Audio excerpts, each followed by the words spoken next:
Hello and welcome to another episode of Around the Verse, our weekly look at Star Citizen's development. I'm Sandy Gardner. And I'm Chris Roberts. To give you a more in-depth look into what we're up to, we have a new format for Around the Verse, focusing on one topic per episode. Each month, we'll cycle through a studio update from one of our offices, or an update on Star Citizen's persistent universe, a Squadron 42 update, and an installment of Shipshape. Yeah, I'm looking forward to it. I think it'll allow us to dive a little deeper than we managed to last year on some of our ATVs. We'll also be premiering a couple of new shows this year, Calling All Devs, a new Q&A series harkening back to the days of 10 for the chairman, 10 for the producers, etc.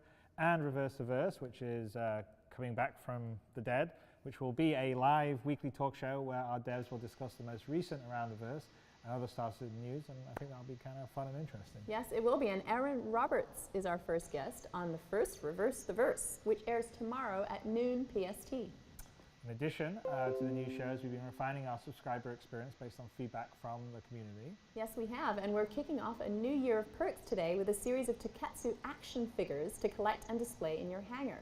January's figure is a Vandal Warrior with Imperator level members receiving a special variant as well. Yeah, they're very cool. In this week's studio update, we head to Austin, Texas, where the team recently finished up publishing efforts for Star Citizen Alpha 3.0.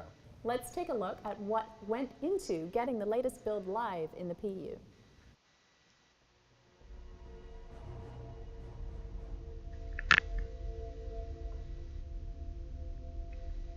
Hey everyone, Tyler Whitkin, lead community manager in the Austin, Texas studio, and I am joined by director of Persistent Universe, Tony Zervik. Tony, how are you doing? Good.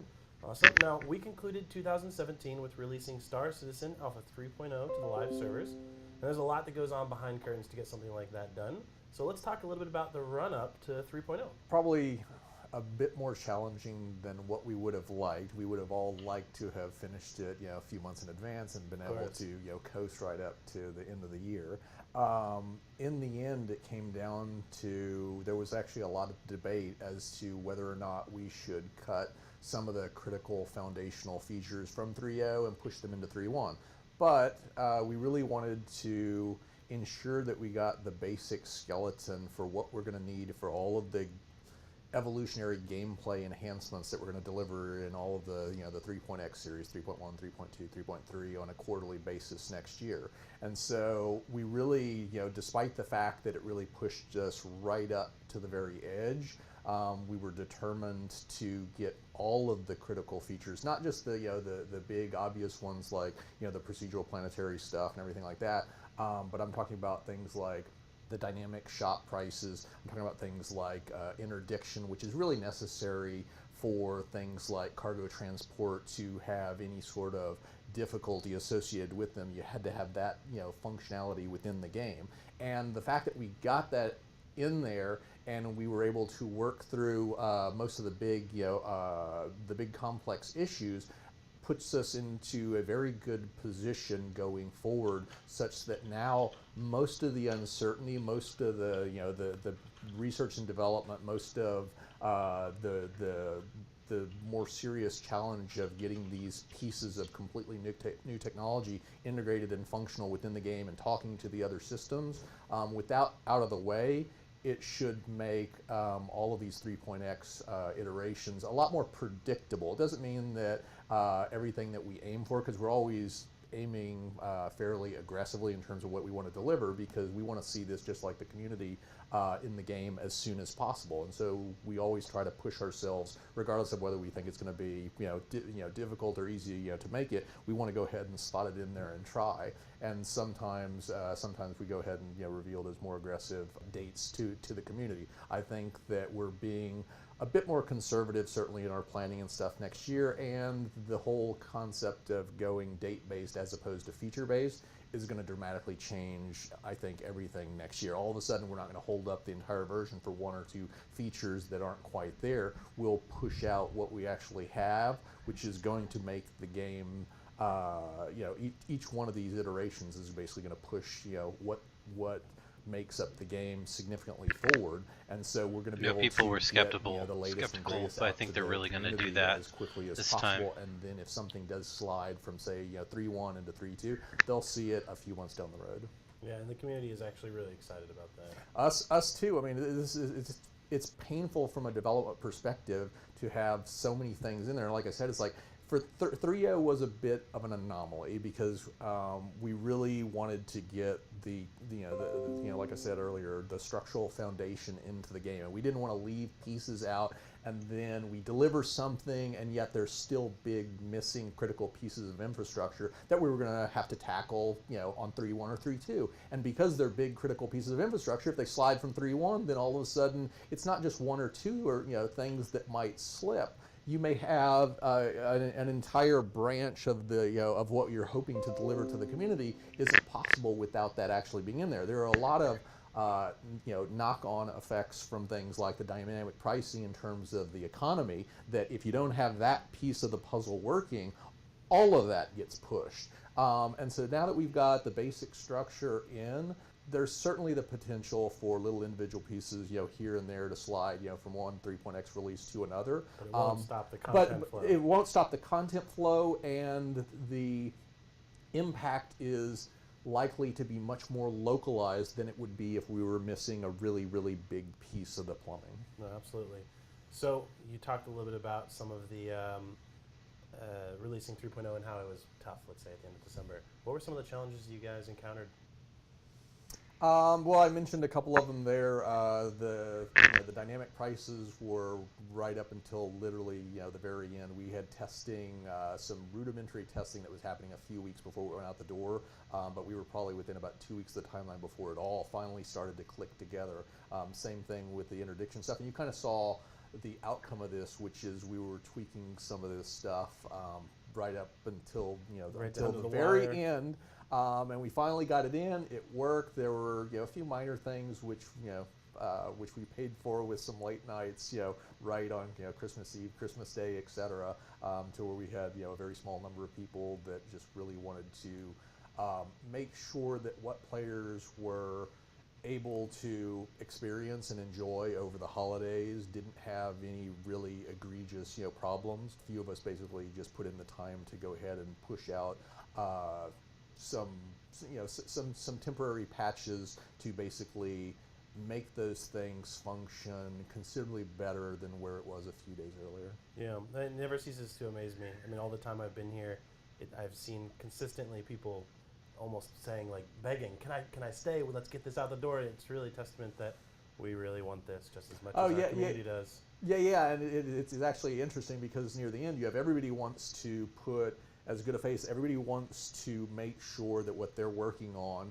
is going to be perceived in the best possible light by the community. But as a company, and you're trying to close so many things down, you really do have to be taking entire portions of the project and saying, okay, this is we can't risk tweaking any more of this because we may destabilize something. And we're basically doing these these release builds, and we're trying to get the number of of significant issues down to the bare minimum. And so a lot of this stuff near the end, you're looking at it, you see a problem, and you're saying, well, it's a problem, it's not very big, the impact's going to be fairly limited, this is what it's going to do to gameplay. And so you're weighing all of these and making the decision of whether or not you actually have to fix it for 3.0 or whether you can go ahead and push it till to where we'll deal with it till 3.1. On some of these things, you're able to just close something down such that you don't necessarily fix the problem entirely, but you're able to patch it such that with very little effort, so that it works well enough for 3.0, and that basically buys you time. And with to the deal hard with it later. dates, with the quarterly releases, it's really going to help that, because it's really going to help organize the entire process. Yeah, the dates will change. The dates will change everything. Not least of which is 3.0.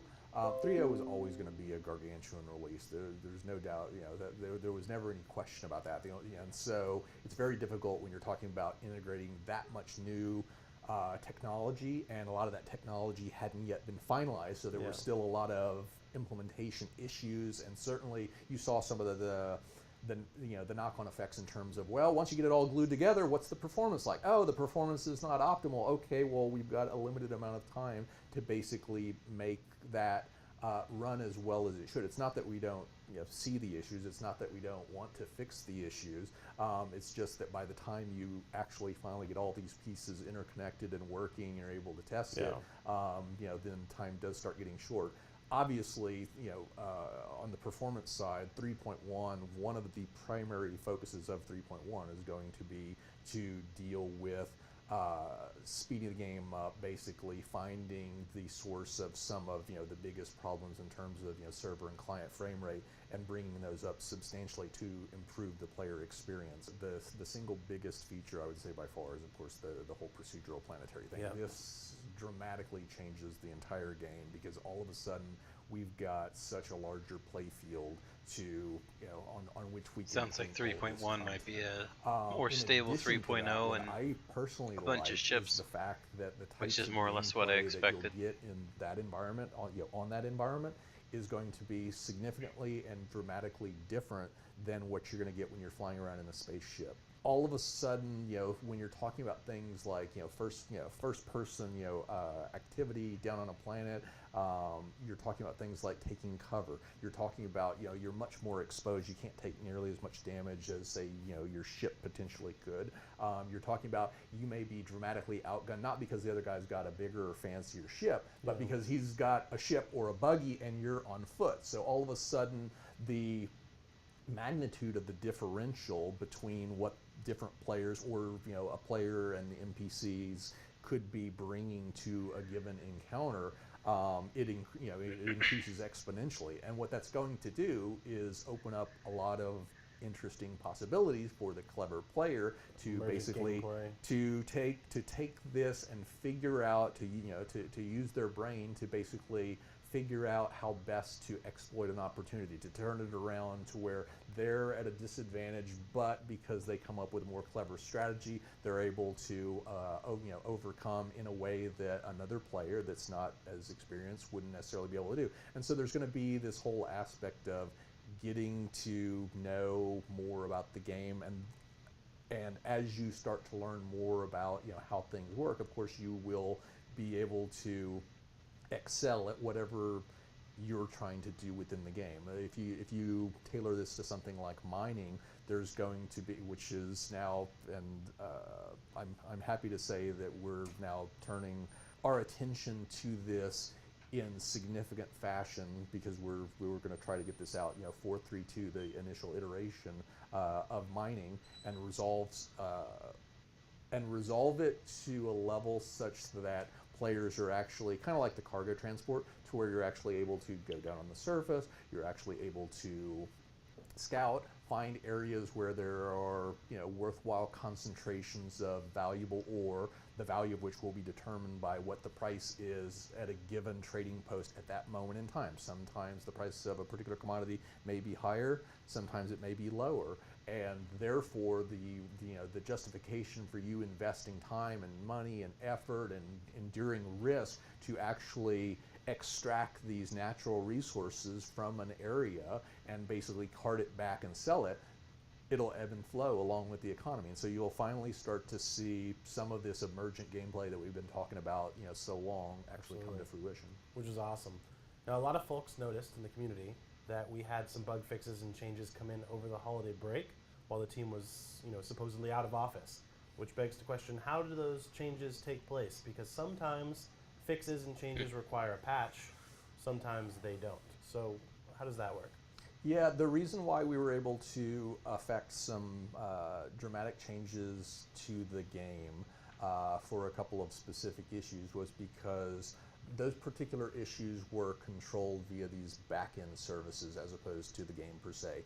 The game basically takes care of all of the I'd say the high fidelity simulation, but it gets a lot of information from these back-end services, and you're going to see that, like for example, in terms of shopping, the game server itself doesn't actually know what the price of something is. It doesn't know where certain commodities, which shops, should actually have them. It doesn't know what the quantity should be. It doesn't know what the relative demand is. It doesn't know about any of that stuff. That's all controlled via, this whole, back end side. Okay. And so what the game does is it understands when it needs to request certain chunks of that information. It knows how to display it to the players to allow them to make choices, and then it knows how to take the outcome of those choices and plug it back into the service infrastructure so that it can have the desired effect. And so when you're talking about things like what we were working on, Christmas Eve, Christmas Day, there were things along the lines of the environmental mission scenarios, which are controlled via a probability volume service. And the actual problem that we were running into was that some of those environmental scenarios weren't being properly cleaned up, and so they were residing too long on the server. And so all we wound up effectively doing is basically tweaking the probabilities of some of those things so that we made them a little bit less likely to occur, tamped down, the number of ships in some of the scenarios. And what that in essence did is it gave the cleanup functionality that was running on the server a little bit more time to clean things up before the next, scenarios, on average would be getting created. So basically, it just evened out the demand load at any given time a little bit. And so the interesting part about this is that as we push more functionality of this sort, from the server back to these backend services, it makes the iteration much easier. All of a sudden, we don't need to basically do a big, gargantuan, build of the entire game, run it through QA, do a much more massive test. All of a sudden, we can be much more, focused and specific in terms of what we're testing. It's like, well, it's the same game version. We're just going to tweak the service, or we're just going to tweak the data that the service actually utilizes. And you'll see a lot more of this. We'll have, for 3.2, for example, there will be a commodity service. We'll have there's going to be a service beacon service. There's going to be, we'll be changing, fairly soon, so that we'll have the air traffic control system will go to a service. And so in general, it's just taking certain key, select pieces of functionality from the game and putting them into the back end where they logically belong. And there are a number of reasons for this. You get some nice benefits, like I'm talking about the ability to more rapidly iterate and tweak this stuff, but one of the big reasons why we have to do this is necessary because we're getting closer to the point where we're going to try to get this whole server mesh functionality going to where the game is not exclusively run on one individual server that knows everything about everything. Right. Where we're headed in the not too distant future is essentially going to be there's a solar system and there's hundreds and hundreds of different servers, and each one of those servers knows about the key points. They know where the sun is, they know where the planets are, they know where some major pieces are that they could actually see or that the player on them could interface to at any point.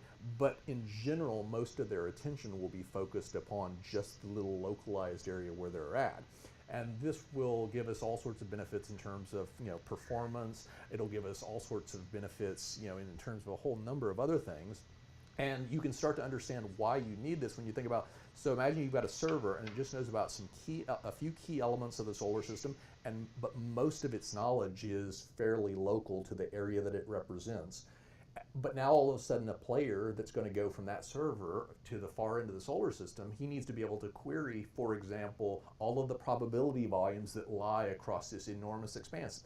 The problem is that server doesn't have knowledge of all of those probability volumes. And so what you really need is a higher level system that does have that does have knowledge of those particular data structures to the level of fidelity that you need it. And like I said, it's the problems that we're usually concerned with on the back end are usually quite a bit different in concept from the ones that we're worried about over on the game side. The game side is really where, like I said, you take care of all the high fidelity simulation, all that type of stuff. The back end is usually concerned, I would say in general it's more macro concepts. Making tweaks and stuff like that. Okay, cool. Now you keep mentioning probability volumes, and I've heard that term thrown around a lot. What is a probability volume? A probability volume is really just an area of space that dictates what you could potentially see within it. And by that I mean, are there a lot of pirates in this area? Should you be seeing a lot of cargo transports going back and forth? From where should they be going? From where should they be coming and to where should they be going? Should they, if they're headed in one direction, so should they already be loaded up? If they're going in the other direction, should they be empty? If they're going somewhere and they actually have cargo, what type of cargo should they have? And this is all dictated by these probability volumes. And the way the workflow, generally works is that the designers set up these so-called environmental mission scenarios. We refer to them as missions. They're not missions as you would normally think of in terms of, well, you have to explicitly accept something and there's some sort of definitive reward that you're going to get. When we say environmental mission scenarios, what we're really talking about is just stuff. It's just the world happening as you're driving by. And so the first step of this is that the designers create all of these environmental mission scenarios. It's going to liven up the game an amazing amount once we can see traffic and NPCs that are just pirates attacking us, flying throughout the verse. That's going to be huge. And requirements with with each one of these scenarios, and these scenarios can now be linked to each one of these areas. And what we're able to do is basically say how the probability of running into this particular type of scenario, and these can be combined. You can have you can have an area that's tagged for pirates and it's tagged for freighters. Does it make sense that you run into pirates in this area? Yeah, and then you can logically combine them so that if I, for example, you can combine these things explicitly and implicitly, and by that I mean, if you have pirates and you have freighters, then it's only natural that you would also see a lot of debris because some pirates have actually blown up freighters. Yeah. And if you have security, that's actually hopefully not a lot of debris. Hopefully the universe isn't if you think about, quite that dangerous. If you think about how big space is, the odds of you coming upon a freighter right as it's being assaulted by a pirate, is actually really, really low. Not realistic. Yeah. It's not. It's like the vast majority of the time you would cross the area of space where they were well before those two came into contact or well after, and that's not or never in general. Near each other at all. And that's in general not that interesting. And so we kind of tilt, or we're able to control the likelihood of you seeing more or less of something, so that the player sees a little bit more of the interesting stuff and not quite as much of the after effects, except insofar as we actually want that to establish. That's going to be a difficult balance to strike one of the given area. In other words, good if you're in a things dangerous for a long area, alpha you see lots of lots of debris. That can actually be used to make that area. To basically broadcast the fact that you're in a dangerous zone. But and promote salvaging profession. Oh yeah. That's there's a whole discussion we could have about the salvaging. We'll save repair. that for another time. So in general, you're able to take these probability volumes, the designers right now, and they can create these regions of space, and they can link them to these environmental mission scenarios, which have been which have basically had tags and various other rules and such associated with them, so that we're able to instantiate them as appropriate based upon distance from the source point of of these volumes. And really, the the piece of the puzzle that we don't yet have operational, which we're going to be aiming to implement later this year, is going to be all of the systemic connections, so that what an area basically knows about is dictated by what's actually going on via just players and NPCs in general. In other words, right now the designers are having to do a little bit more hard coding of these volumes than what we're going to be doing in 6 or 9 months time. At that point, what will wind up happening is you'll see the macro economy will basically be providing inputs to the probability volumes, which will then be querying all the environmental scenarios to figure out what what you should see at any given time and place. Very cool. And so, why do we decide to go with this technology? Why probability volumes? The big benefit to going this route is really one of optimization. Clock cycles in general on a server is a zero-sum game, and so we want to be able to put the vast majority of the clock cycles to work where there are actual players, but we also need to have the simulation aspects in terms of, well, if you've got a lot of pirates in an area and they're basically picking on shipping, well, then you would expect that the price of security goes up to a certain level. And if players aren't responding, or even if they are, there's also going to be NPCs that are responding. And so how should that gradual rise in additional security forces taper off the frequency of piracy within that sector? And so what the probability volumes give us in essence is really the ability to more effectively simulate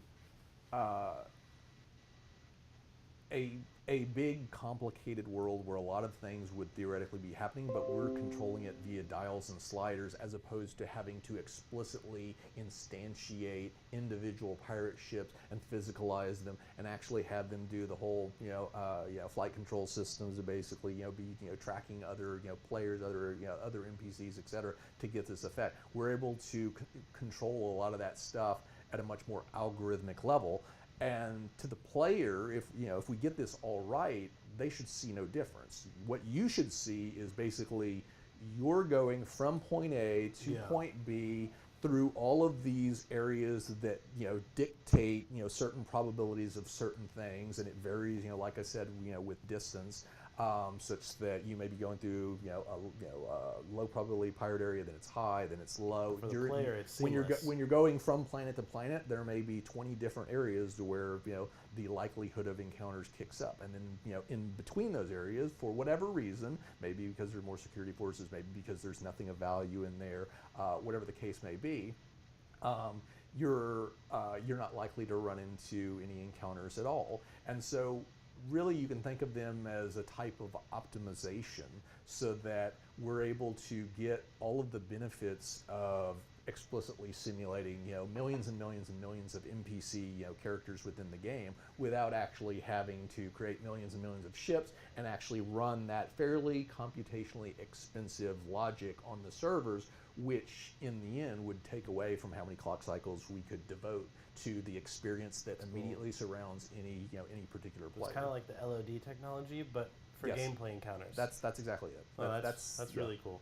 And so the last question I have for you is, let's take a look forward, specifically with probability volumes. What's next? I imagine we're going to iterate upon this technology.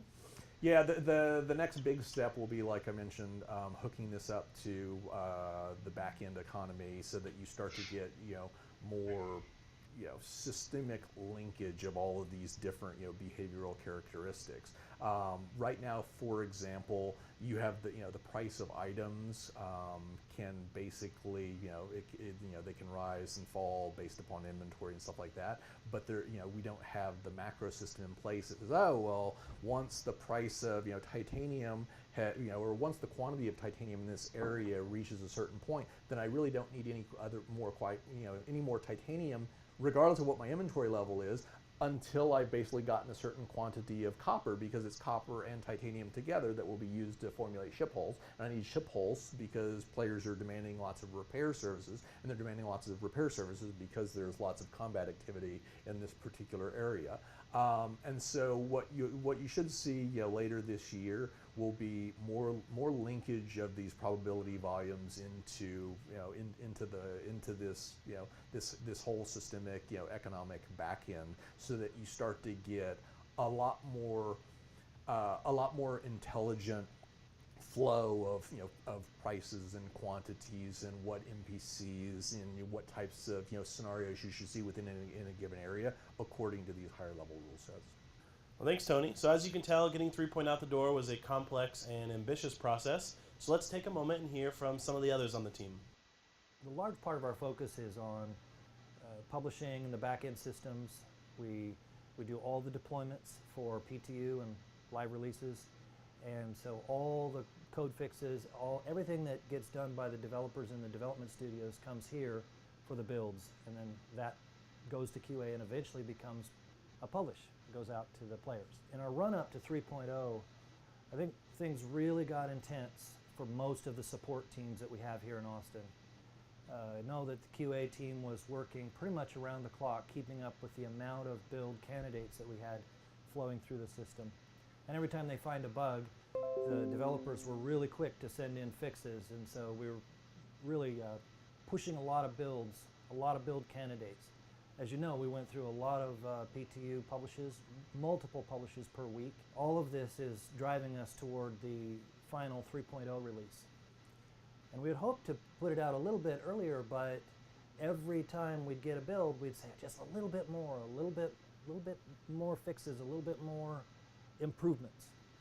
And so toward the end, we were really stressing all of our systems. Our critical systems were at 4x capacity, and we were really, I think there was a buzz here. Everybody was really having a good time. We were working long hours, but everybody had that energy, and we were happy. But of course, when you push the systems this hard, oftentimes you end up kind of overdoing it a little bit. And so we definitely had some system failures toward the end. In fact, right at the very end, it was our last candidate. We had overdrived our storage systems to the point where some of the drives overheated, and we lost one of our flash arrays. And this was a pretty critical time because that was our live release. And we were suddenly faced with this prospect of, what if we can't publish before Christmas?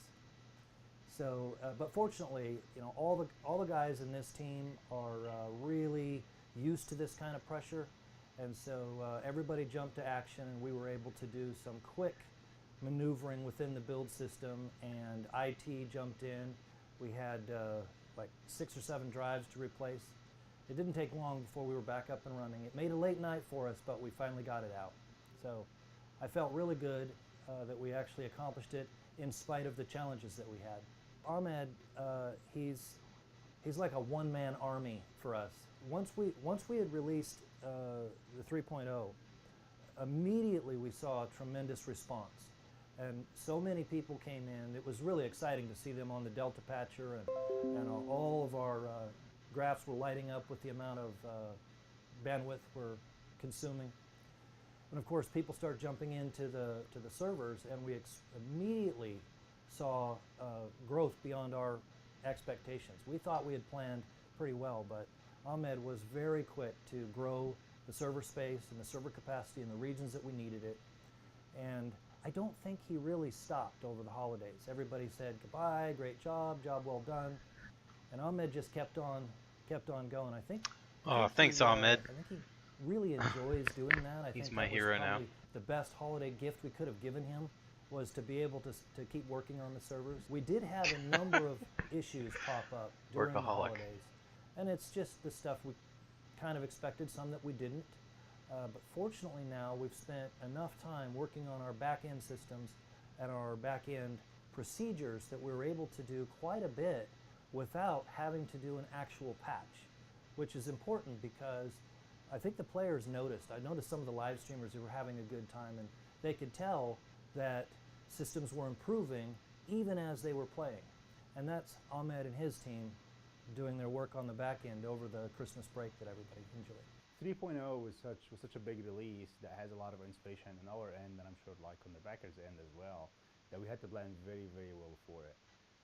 Whenever you are about to make such a large release to a larger audience across regional locations in the cloud, where you're gonna allocate servers in the US, in the EU, in Australia, you have to coordinate with your cloud provider to make sure that there is enough capacity for what you're about to do.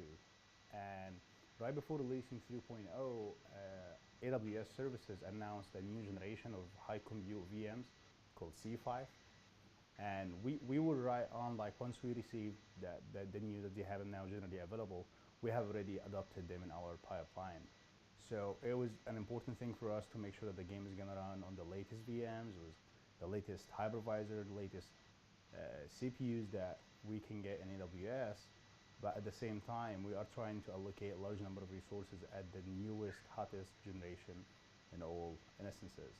So we had to file out a lot of like limit increase requests with them, making sure that there is going to be enough capacity. We had to have backup plans.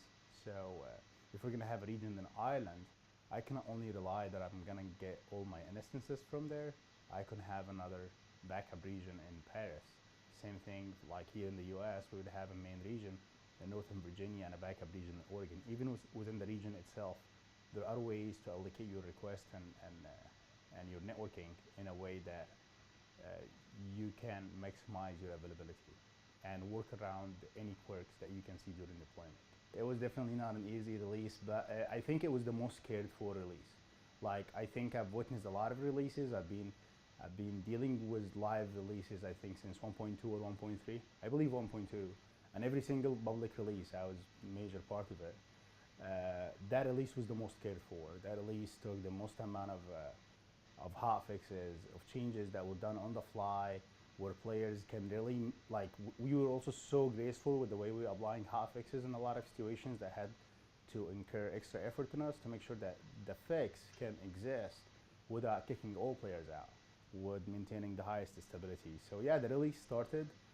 We allocated large numbers of VMs because we were anticipating a lot of players now with the Delta Batcher. A lot of players already were in the BTO from last night. And we knew the moment we opened the servers, we'll have like 2,000, 3,000, 5,000. These are gonna be easy numbers because a lot of players have been playing in the BTU.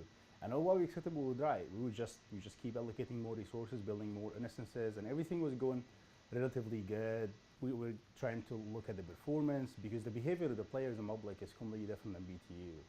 When the players are in Avocado or in BTU for a while, you start getting used to that daily thing where you walk in the game, look around, see what's going on.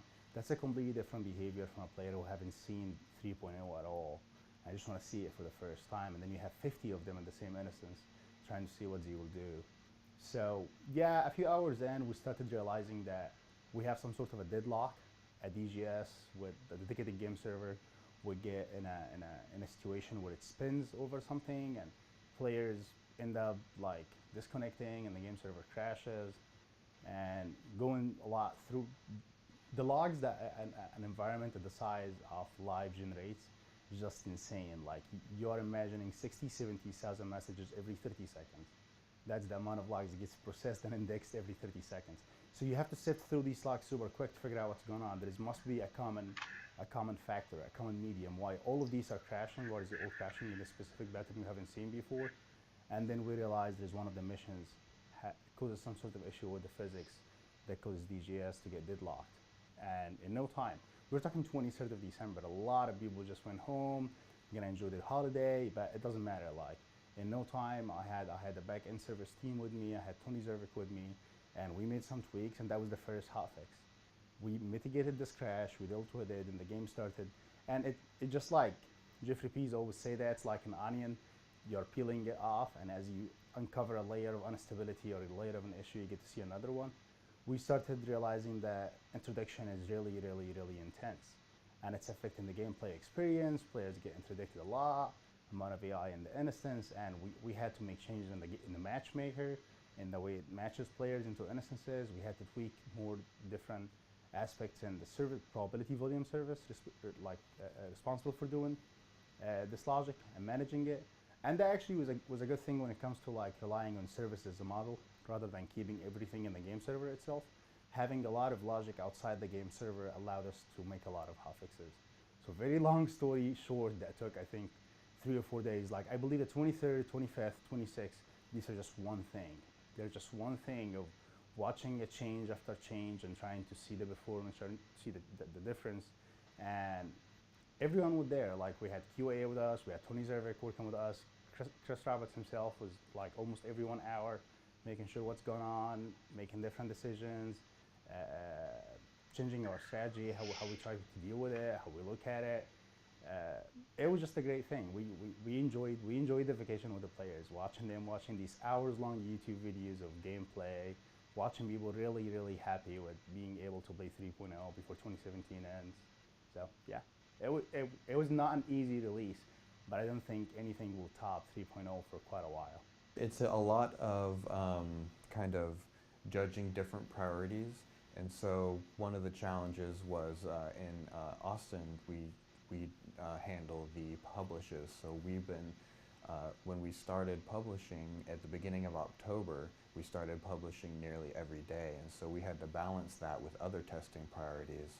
And so I would think that would be one of our biggest challenges, and so that entailed us to work really closely with stakeholders in production to figure out the right priority, and so we can make sure we can get tested what needed to be tested on a case-by-case basis. So when we do find an issue we deem to be rather serious, what we do is we'll write it up in our project management software. We use Jira, and then we'll email it out to the leadership of the team, and then they can it gives the issue visibility, and then people can make decisions on whether that would either stop the publish, or if it wasn't a published situation, it would get everybody together to solve the issue. We have a test request system developed by our own Chris Eckersley, our QA lead in the UK, and that was as we approached the deadline for 3.0, development started utilizing that process more and more. Because as we approached the deadline, build stability started to be more and more important, and we couldn't risk the 3.0 becoming unstable right at this critical juncture. So the development adopted the QA test request system more vigorously, and every single feature-related check-in towards the end had to be tested properly, and so that increased our workload immensely. At the same time, we had to continue these publishes nearly daily. One of the things that we're now doing is we actually have monitoring systems now that can see what players are doing, how many players are on a server, what their performance is, and if we sense if the monitoring system sense any degradation, or if there's any kind of a problem, one of the things we can do now is mark that server for downgrade, so that without having a serious drop, like dumping people off of their game session, that we can easily let them fade off, so that when they log out and come back in, they'll be automatically switched to a new server. What we do is we use this as a method to apply hot fixes. So we don't have to do a immediate downing of all the services and then bring them back up, which would be very disruptive to all our gameplay. Especially now that people have missions and there's really a lot more to do. We wanted to do it this way so that it would really be behind the scenes. You can get these fixes in. Well, this is not all fixes, but a lot of the fixes that we saw during the holiday break were things that we could do on the back end through hot fixing in this manner. One of the things we have seen in this release that was really interesting is player retention, how players want to keep playing. So every now and then we would face an issue with one of the services that might kick 600-700 players. In most industries, you know that your client is such a, like in the web industry where I came, if the page started loading like half a second more or a second more, that really affects like your user time. People just go do something else, go read something else. That was not the case. We would have a crash, it wipes out like 400 players, and then we get back like 600. It was just, players knew that the game is out there to be enjoyed, and also at the same time to figure out bugs that we cannot figure out without these insane large concurrencies that we were having. Thanks to the new Delta Batcher, we were able to get the players like in super fast time. Whoever patched the BTU the day before, whoever was in Evocati was able to get a new batch super fast. Actually, a lot of them were trying to figure out how the trade system works, building trade apps, a lot of them trying to correlate bugs to each other. Whenever I was watching the servers during the holiday, I would be watching server stats, looking at different metrics. And at the same time, I'm watching forums, watching chat, watching all kind of social media. And a lot of times you would get tip about something happening because they manage to like, do you know it's not just a game here just to spend time to play the game, to do the mission. They know they are part of the game. What they're doing is the game. They're building the game with us. So they start testing every single possibility and just letting us know, telling, if I did this and I did that, I really think that this kind of ship is the reason behind the bad performance or the reason behind this glitch we are seeing. We spent a lot of time watching the PTU and just looking for our major crashes and things that were, players were encountering that was making the game unplayable. And we worked really hard to figure those out, and on Saturday we felt like we were ready and we went ahead and published 3.0. So on Saturday evening, Ahmed and I were setting up various servers for Arena Commander and Star Marine and additional PU instances, and we were looking at the crashes, and we saw a lot of people were having issues getting in and a lot of servers were crashing. So we had to work with Tony Z to figure out what was happening, and we found out that players were able to get asteroids over at Olisar still, and that was causing a lot of crashes. So we had to log into the QA servers and duplicate the issue and then test the fixes. At one point we did have to do some major restarts, but we did probably 3 or 4 hot fixes throughout the period between Saturday and the end of our holiday break. Justin, myself, and a few others were logging in from home and checking the QA servers to see if the new fixes were going to cause any issues, and then we would hot fix the game servers on the fly, with Ahmed. It's just a different experience. How close we are, as usually people doing my job would not have a lot of contact or even knowing their end user. Like if I'm running a web server that serves millions of users per day, no one will ever know me, know my name, have to deal with me. And Star Citizen, it's a different experience because you feel like each one of these guys is dedicating hours of his day to come play the game, test the game, and try to have fun. Completely different, intimate relationship between you and your end user. You get to know, it's a different feel. It's a different feel. With 3.0, exactly, it was much more because we knew that's holidays. Players are hanging out with their families, but at the same time, we want to see the concurrency. Every single time we release, we want to see how high it can get, how many concurrent players we can have, what kind of issues we'll see at that scale. And we had insane concurrency. People definitely are not having Christmas dinner now. They're playing the game. It was a lot of fun. Under any other project I've been on, you would have a team in the dozens, if not in the scores of people working to support this amount of service. But we really only have a handful of guys, but they're just so good at what they do. I know they're watching every little aspect, every frame rate, every piece of memory. They're keeping an eye on it and watching the traffic patterns of the users. So one of the things that Ahmed really enjoys doing is bringing servers up when certain time zones happen so that we have enough capacity, or taking them down to save a little money. All this is critical work, and eventually we'll have a whole separate team to do just that. But for now, it's pretty much Ahmed's fun project. That initial publish to the Evocati was our first step into getting 3.0 out the door. And that first night when we were deploying, we actually had a 6-hour Skype call with the deployment team just to make sure that everything was going the way it should. The reason it took so long was that we really hadn't deployed with this new launcher and with a bunch of the backend services changes that we had. So we wanted to make sure that we got everything right, and we updated our checklist to make sure that everything went smoothly and we can monitor the servers as the players started to come in.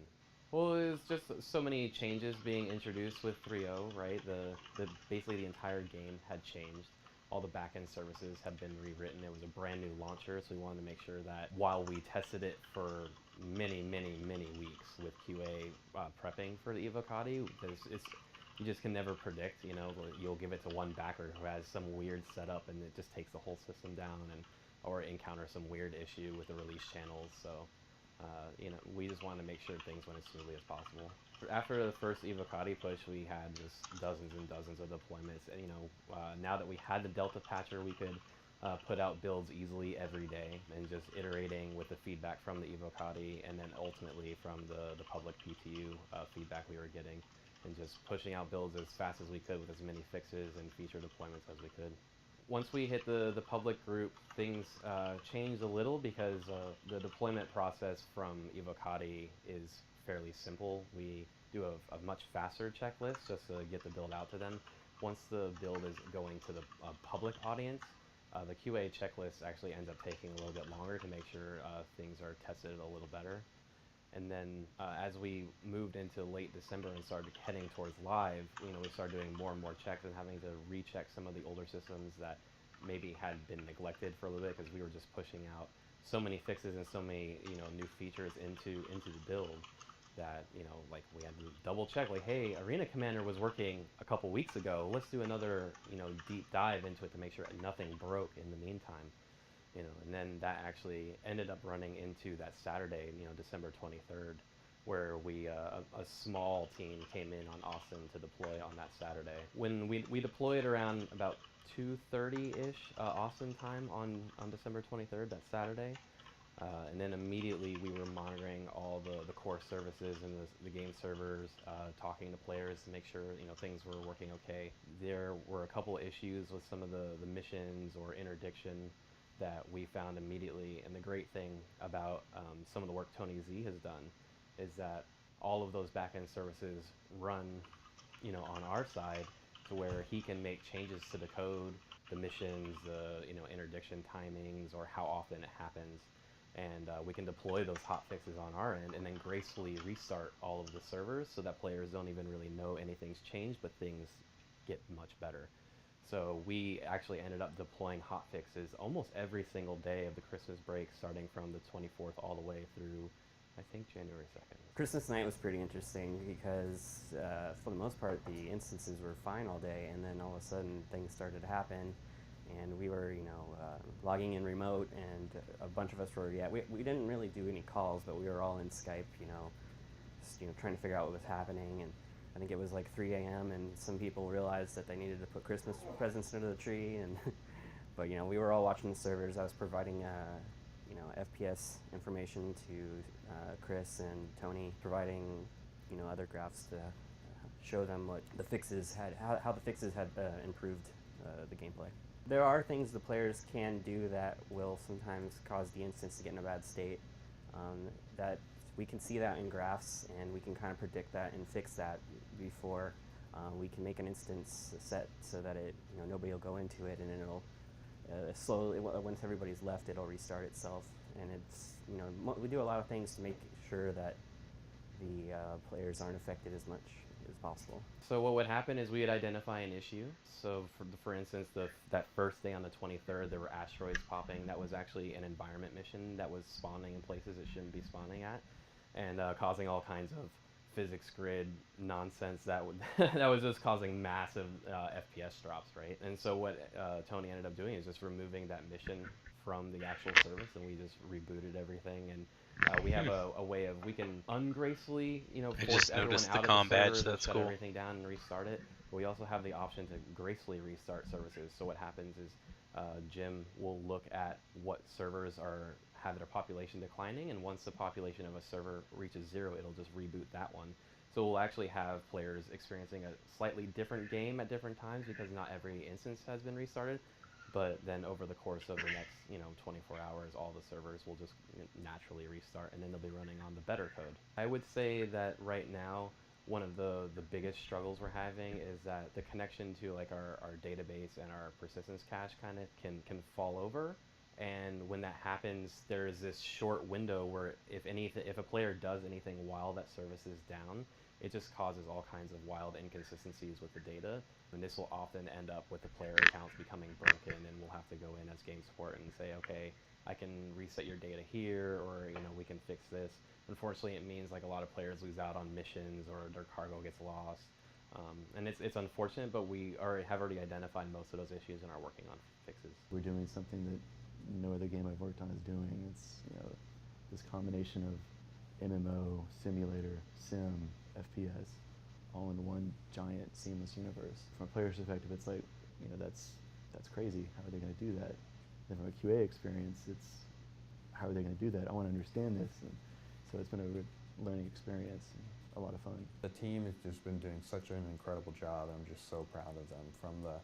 I have such an accomplished and capable leadership team, and from the QA managers all the way down to the QA testers, everybody on the team in their own right is a rock star, and together they just successfully support the development of the team, and I'm just really proud of that. I think there's a lot of people that realized in at least with this particular public cycle, I really like this guy, important one for us, that all of our process kicks in when that final build comes for that final publish. But what people don't remember is that this team is doing that constantly. every time we do a publish to the PTU, it's pretty much the same process. It's just to different servers with different security protocols. So for the most part, the team is doing this every day. Now, you may only see 2 publishes, 3 publishes a week, but we're actually running the process for a published candidate every day. It's not until the very end when QA tells us whether or not we can actually release that version or if there's some critical fix that they're waiting for. But by then, the work has already been done. So we're constantly publishing, constantly exercising the systems, and this helps us to really clean out any of the rough edges and smooth things over so that when we do have a major 3.0 publish, it really goes down pretty much like clockwork. In fact, I remember one of the things that it wasn't really frustrating, but I just noticed that it happened, is we have a very rigid checklist that we follow to make sure that everybody does every step in a proper order. The team was publishing so quickly that night that it was hard for the production team to even keep up with the checklist, just because things were happening so rapidly. Well, that's it for this time. We hope you enjoyed the update, and we'll see you next time.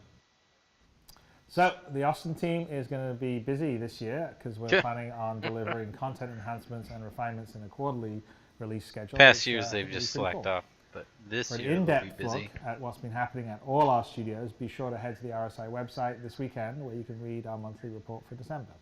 Yes, and that's all for today's show. Remember to check out the Squadron 42 webpage as well and enlist to receive the newsletter, else you won't receive it. Yes, so definitely enlist. And thank you to all our subscribers. Your support and feedback makes us able to be able to do things like this show Around the Verse, as well as the series that we're going to do like Reverse Verse. Remember to tune in to the premiere tomorrow at noon PST, and also the Tumbril Nova concept remains on sale through January 15th, so there's still time to add this bruiser to your fleet. Yes, there is. And of course, thanks to all our backers who make the development of Star Citizen and Squadron 42 possible. We wouldn't be able to do this without you, so thank you very much. We would not, and until next week, we will see you Around the Verse. All right, that was an interesting ATV, very heavy on info, but also incredibly light on eye candy. Okay, I'm gonna hop into a few races here if I can, and then head into the PU a bit later. I thought about going into Arena Commander for some dogfighting tonight as well, maybe even Star Marine, but from what I've been reading on the forums, it seems like AC in general is in not so good shape. So I think I'll just risk the bugs that I know in racing.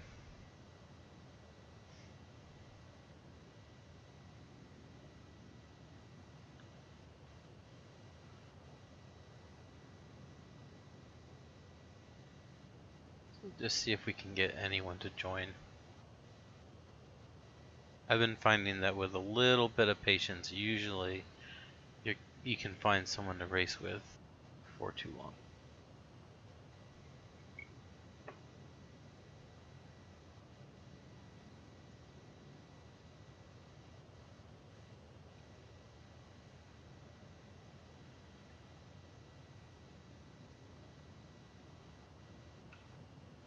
Let's get the music back on here.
Alright, I'm counting it down. If we don't get anyone before 10 o'clock, I'm going to call it. This would be a good time to step away from the stream. If you're watching, need to use the restroom or anything, because we might be waiting, just sitting here for a couple minutes.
Bummer.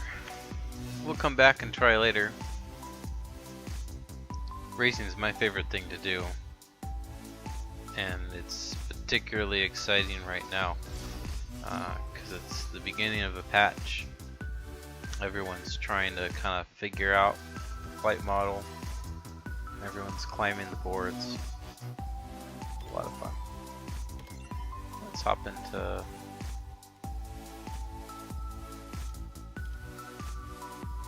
Crusader here.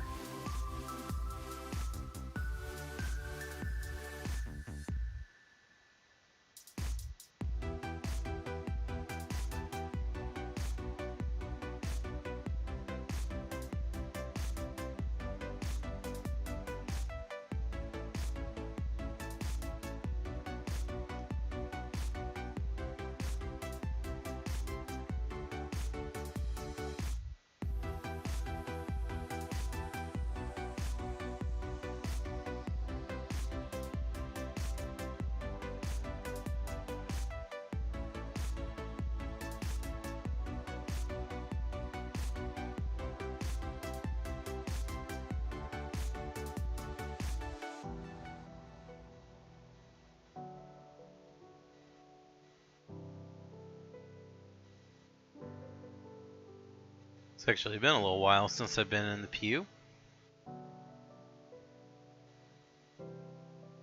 Been spending all my time on the track.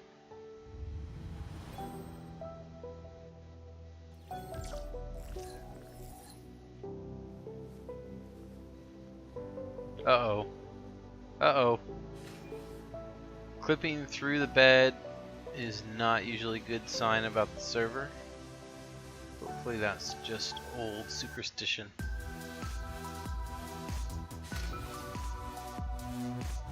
Turn the music down a bit.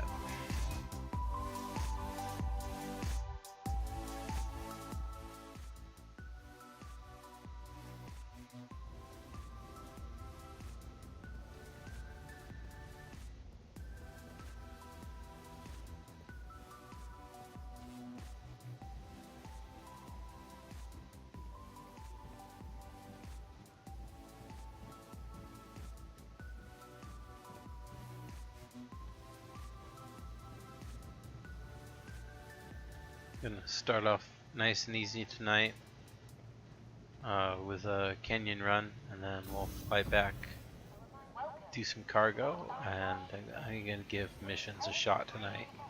See how that goes.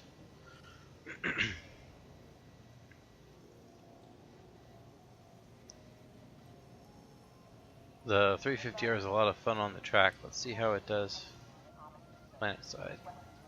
Your ship has been delivered to the following landing pad.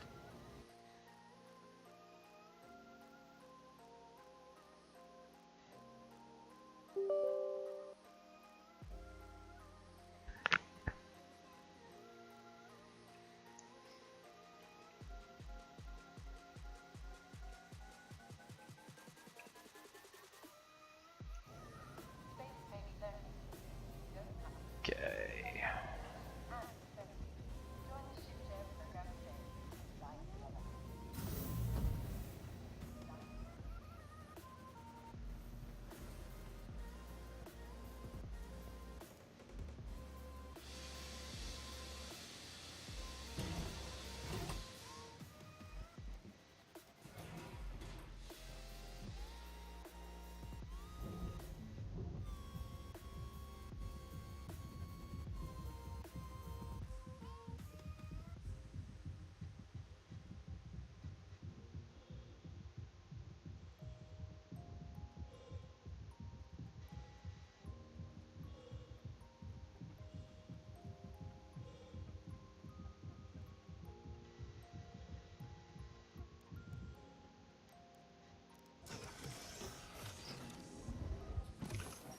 I don't think I've flown this in the PU 3.0. It's a ship I normally neglect. I'm really looking forward to the rework, but I really only got it for the racetrack. Which means I've never really used it much in the persistent universe.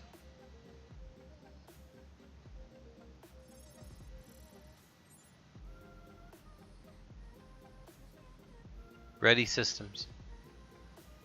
As you wish.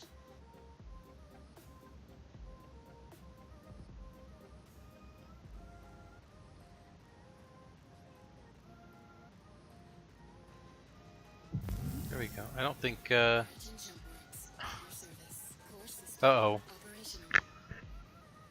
Power off. Okay, no, it's working. Ready systems. Ready systems. Confirmed. There we go. I don't know why it didn't work the first time. Alright, retract landing gear.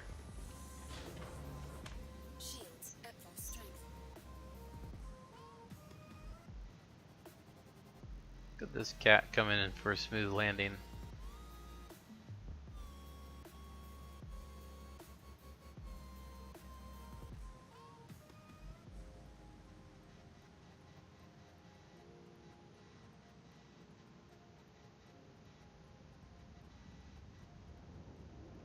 Map. Displaying map. The UI on 350 seems a bit bugged. Map. Displaying map. Engage. Quantum drive engaged.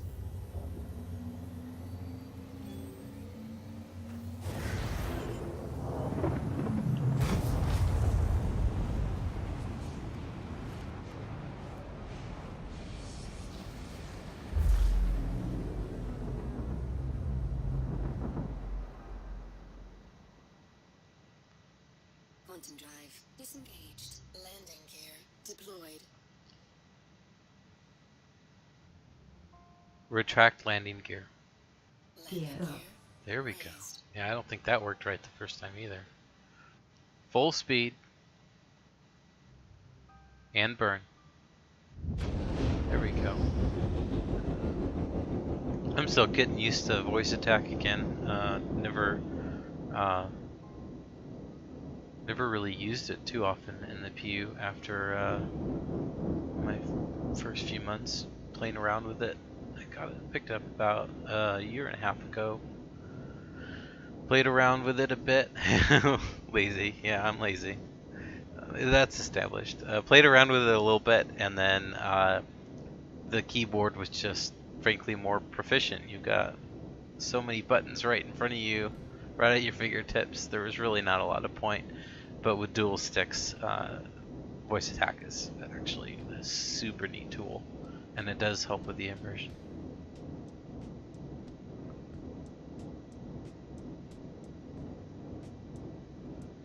Yeah, if the accusation is that I'm lazy, then color me guilty.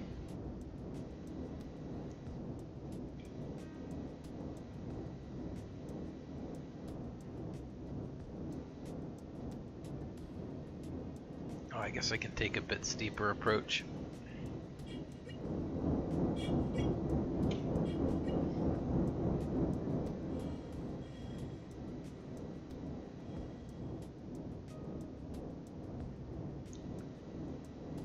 Laziness was one of the main things that kept me from moving to dual sticks sooner. I knew that I was already going to have to relearn changes to the flight model over time. Hey Jem, how you doing? What's that guy's name again that's in almost all streams? Well, if I was less sure, I might not want to say, but maybe you're thinking about Rough Galaxy? I don't know. There's a few regulars that are here pretty often. You're becoming one of them. But there's a few folks that have been here since the beginning. Bunsen's one of them too. He's always here. Not always the most vocal guy, but he's one of our mods, and As always, watching over the stream like a guardian angel.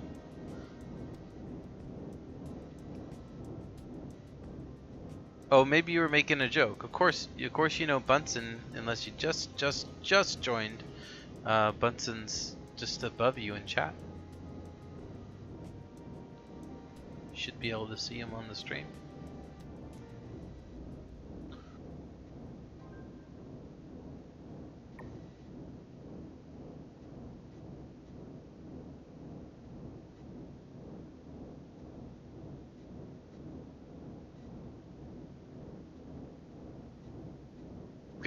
I've totally lost the thread of chat here, guys. Sorry.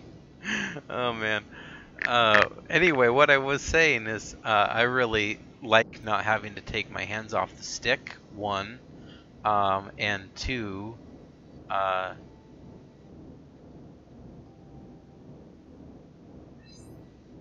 Anyway, I want to be able to maintain control over things like landing gear without using up the buttons on my joystick for that stuff. So basically, anything rote or mechanical, moving to voice attack, I don't have everything fully set up, but that's the process I'm going through. And grab that stick, grab it hard. Yep. Well, you should see me when I'm racing. I'm clutching on for dear life. And then that saves me all those buttons on my sticks for Twitch controls. That's the idea. I'll take it from here. Thank you. You're welcome. Afterburner off. Disengage afterburner. Excuse me. Alright.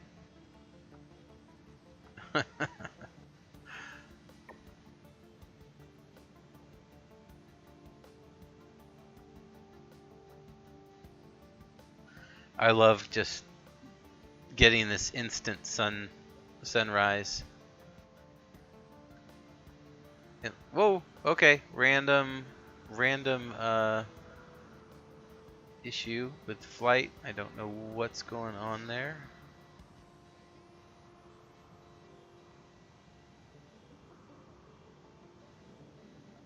Maybe the ship is bugged.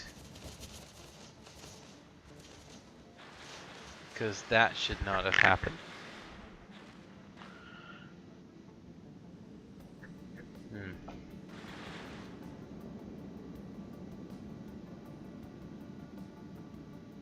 It does not seem to be a...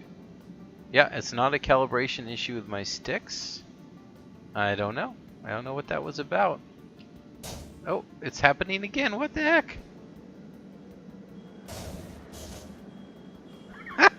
Button is thrown up. This is ridiculous. This must be... Alright, this must be a bug. I want to see if I can escape. Oh, shit. I'm gonna see if I can't escape. Atmo. Damn it. Okay, well that's one way too. Yeah, I think it's the 300. I'm gonna try my M50 out here and see if that makes a lick of difference. Because I know that's worked in the past, so if it doesn't now, it's probably a new bug, I guess. I am drinking, but that is my drinking is not responsible for what just happened.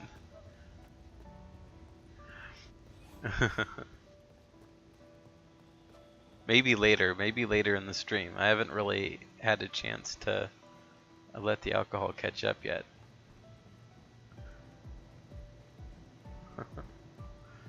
Uh-huh.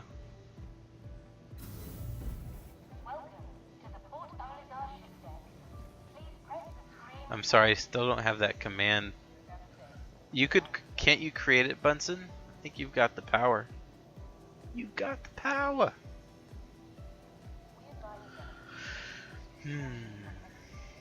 Right, I'll claim that baby. Come on, work, claim. I hate when it does that. Because I don't think it secretly works in the background. I think I'm seriously gonna have to come back, claim that again.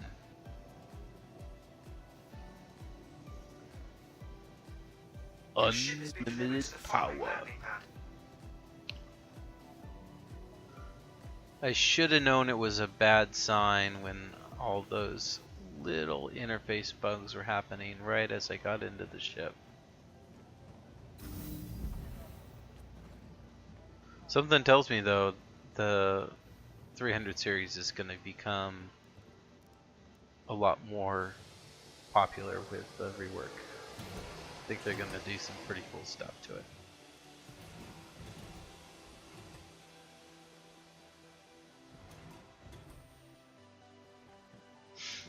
I thought you were cycling, aren't you cycling? There we go.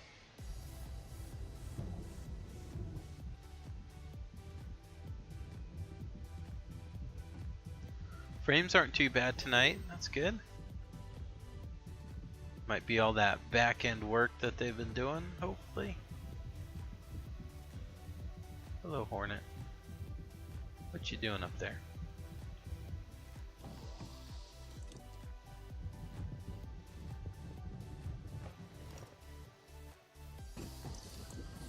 Ready systems. As you wish. Retract landing gear. Retracting landing modules. See, it's not really retracting my landing gear.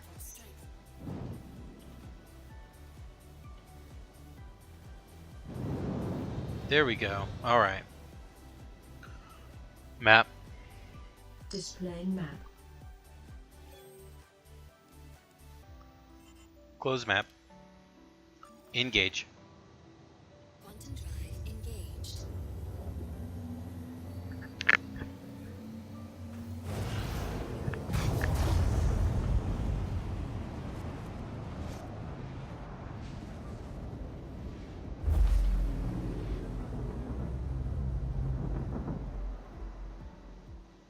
Quantum drive disengaged.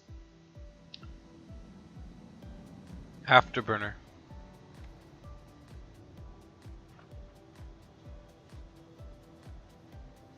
Alright, let's do this again.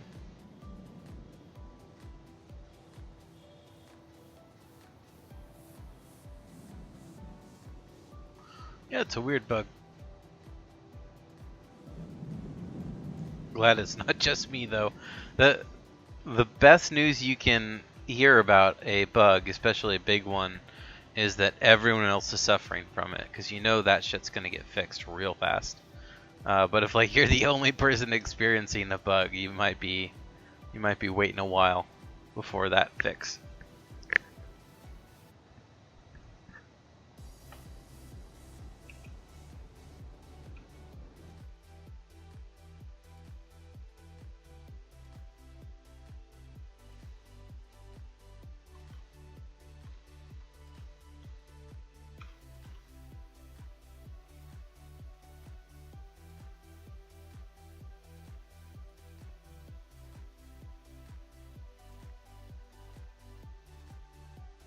Wallpaper engine.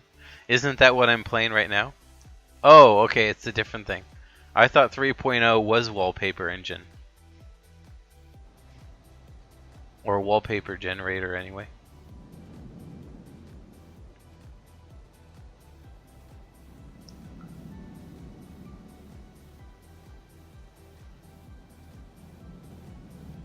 Hey Bunsen, thanks for adding that.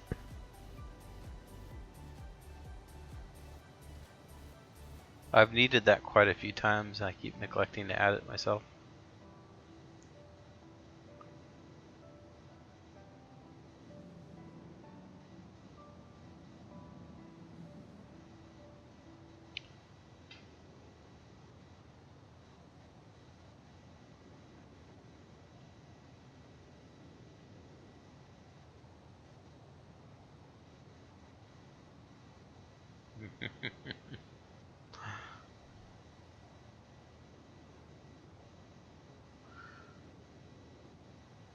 Just a quick announcement, I'll be doing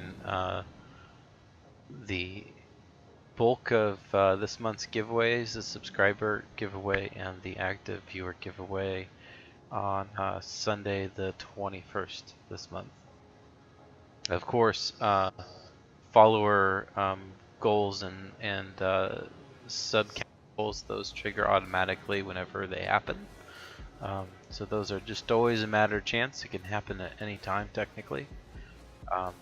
But I'll be aiming to do the active viewer giveaways and the monthly sub giveaways most months in about the 3rd week. So this month, Sunday the 21st. Oh, that's right. Are you referring in part to the guy using that for the star map on his desktop?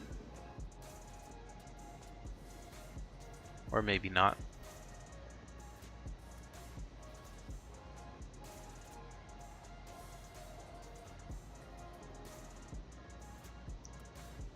Nice. Yeah, I thought that was really cool. I saw the little vid or a GIF of that or whatever it was on I think Reddit.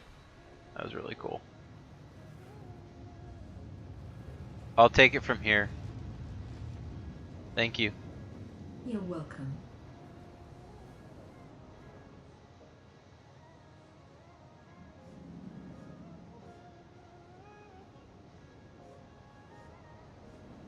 It's a cool idea. I like that. I like that there's a way to make the desktop a bit more interactive.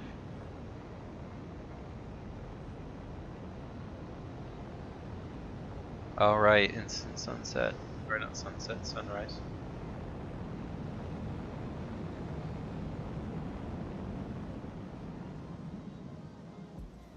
Disengage afterburner.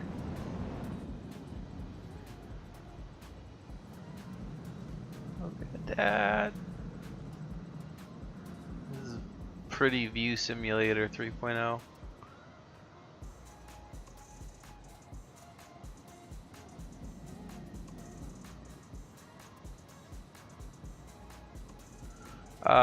Guys, I think I might have a kiddo awake. Give me a second. I'll be right back.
Alright, sorry about that, guys. Doesn't happen too often. Every once in a while.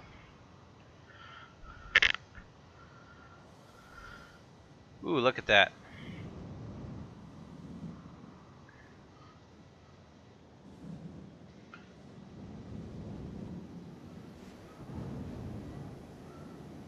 It's just so goddamn pretty. Oh, I forgot to switch the screen, I'm sorry.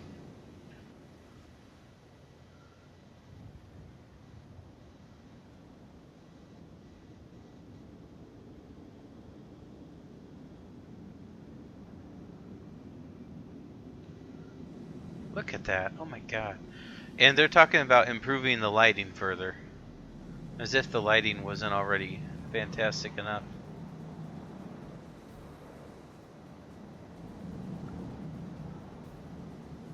I've been fooling around with my curves to get decent at racing again, so I've got pretty fine control now, which is really nice to have. Of course, now that I say that, I will promptly crash, but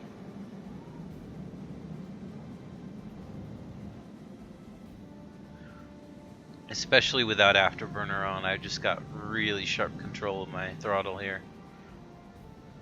It's not something that I was used to previously as a mouse keyboard user.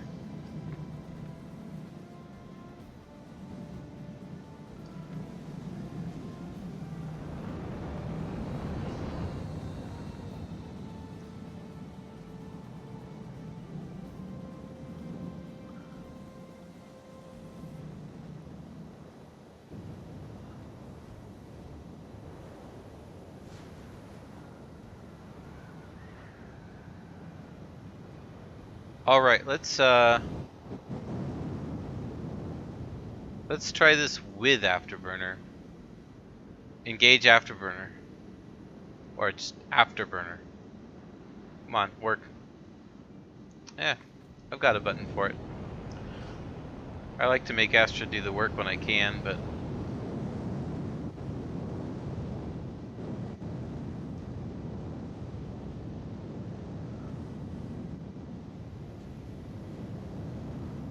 you know, actually Afterburner's not that exciting because I can only go a bit faster with it anyway, so I'll turn it back off.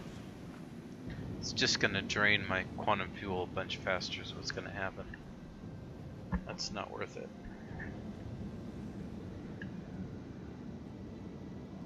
I do have it on buttons for racing. To be honest, I would consider taking it off when I'm not on the track, but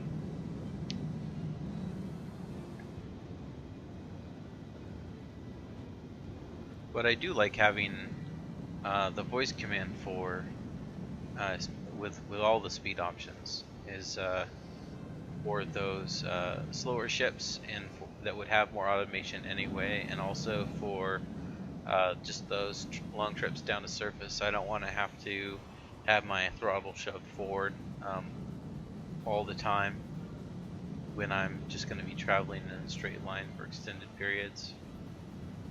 Cycle camera. Change camera. That's a critical one. I don't want to leave sticks to switch to an outside view.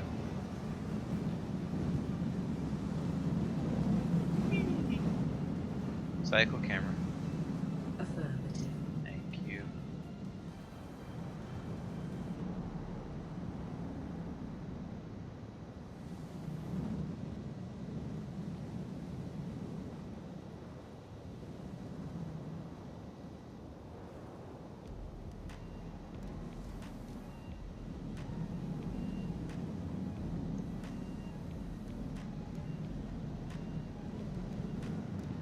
Yeah, I guess you'd need it in combat as well, wouldn't you?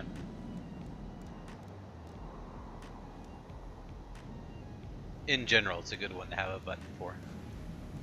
But there are definitely more peaceful times in the PU where having some semi-autopilot is nice to have.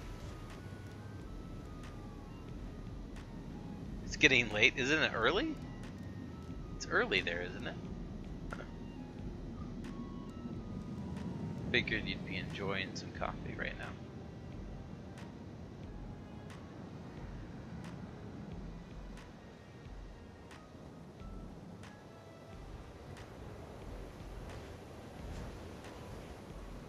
Cycle camera. Change camera. Still haven't noticed a derelict on the surface, despite all my time just flying around. Relativity. 10:30 p.m. Alright, you are in my time zone. Jem, you're not the fellow from Seattle, are you?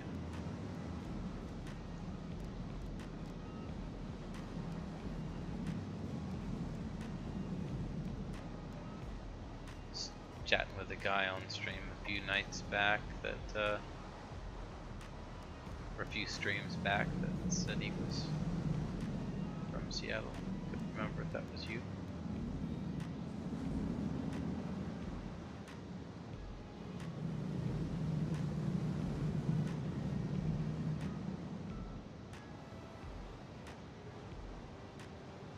You know, even though there's a lot that goes on the west coast of the United States, I'm realizing that the Pacific Standard Time Zone is really kind of the, it's like the black sheep of time zones. Because hanging out in an international community, I'm finding that it's the time when, you know, it's least convenient for people in other time zones to play the game, to watch streams. Like, people are in bed across the world, or they're eating dinner, or they're having breakfast, getting ready for their day. It was a bit of a joke streaming on New Year's, because everyone had already celebrated New Year's, I think, pretty much by the time I started the stream. Yeah, that's not too far away from Seattle now, is it? 45 minutes? Does that include the time it takes to actually get out of Seattle in traffic? Because if so, you live in Seattle.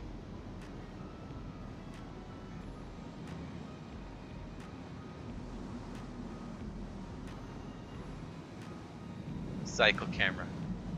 Acknowledged. I had a friend working for Microsoft for a little while, and he was working for Microsoft, not me. He had like a 3-hour commute each direction, and he lived in the suburbs. It was ridiculous. Or maybe it was, sorry, maybe it was an hour and a half commute, but he basically lived in Seattle, and yet they had a work bus pick him up every day. Took an hour and a half to get him to the office, hour and a half to get him home. Luckily, he was able to just kind of hang out and work on the bus, but still. Yeah, it's not as bad as New York, but Seattle's got plenty of traffic. How are the freeways weird? I haven't experienced that.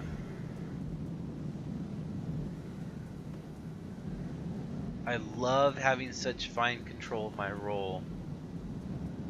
That was one of the worst things about keyboard, other than throttle chip control, was not really being able to control the roll precisely. Alright, I'm gonna head back.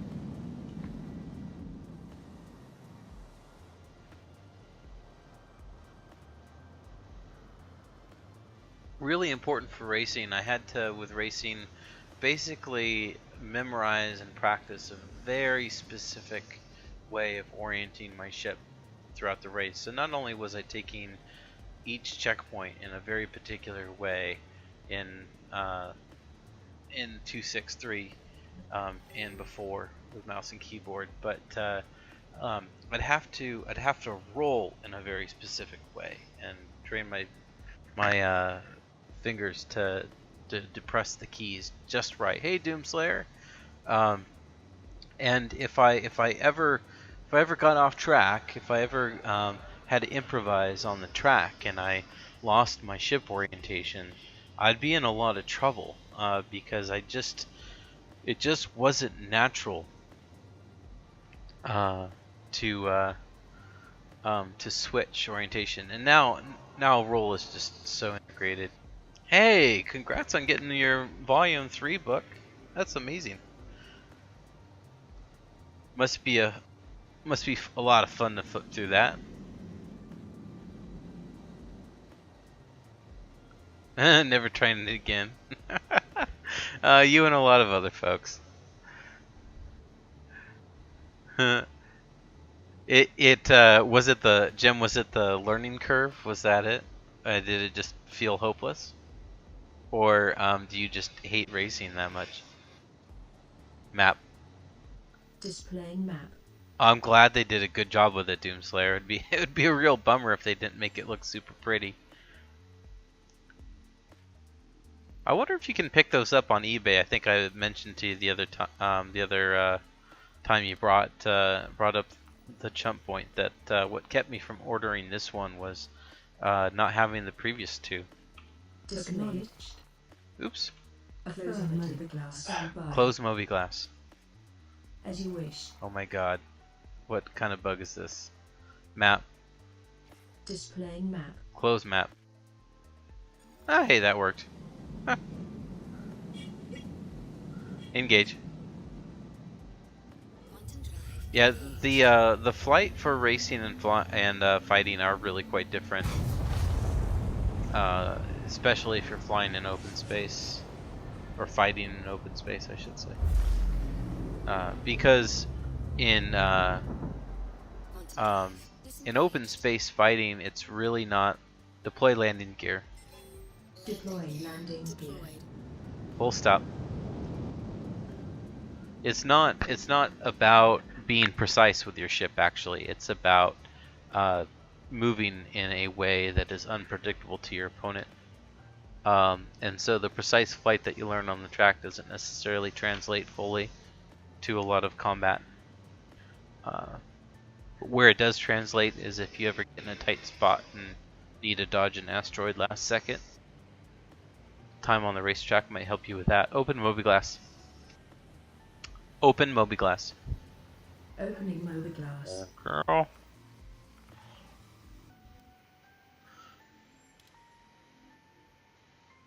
Please proceed to assigned landing bay. Close Moby Glass. Affirmative.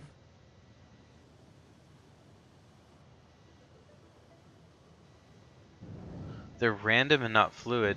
They're totally fluid, Gem, if you learn the track. They are very disorienting at first. I'll grant you that.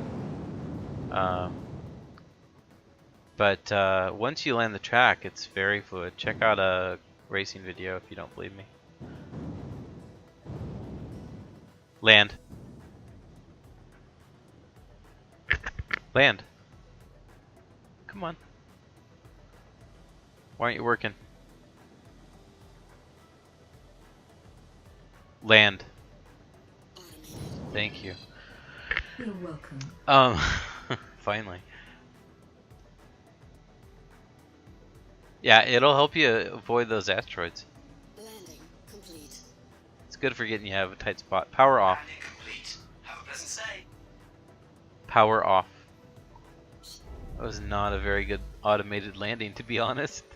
That's actually how I got into racing. I went on the track and it was awful, just a slidey, explodey mess.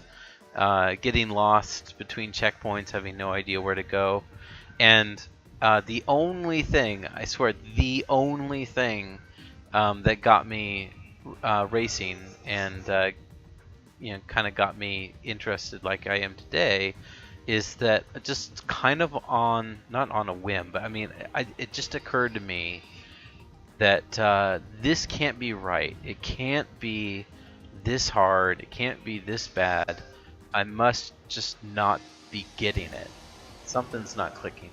And oftentimes, because I'm lazy, I would just kind of dismiss that thought, or I wouldn't follow it through. But for some reason, this time I followed it through.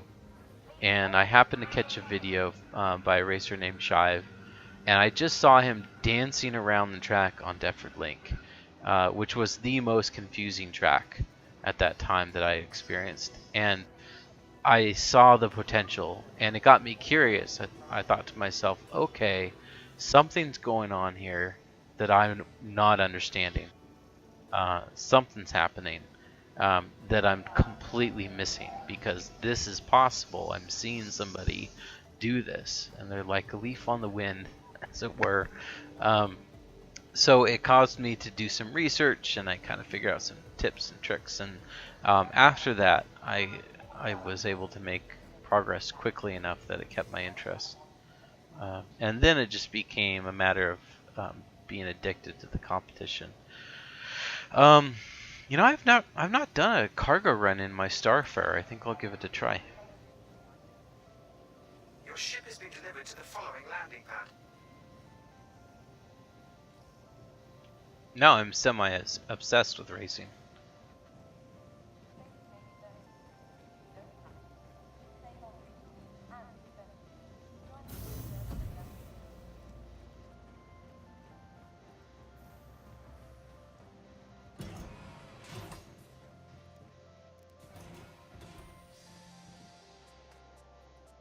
I think the types of flight precision that you learn doing racing might start to come into play for fighter pilots as we get closer to fleet battles.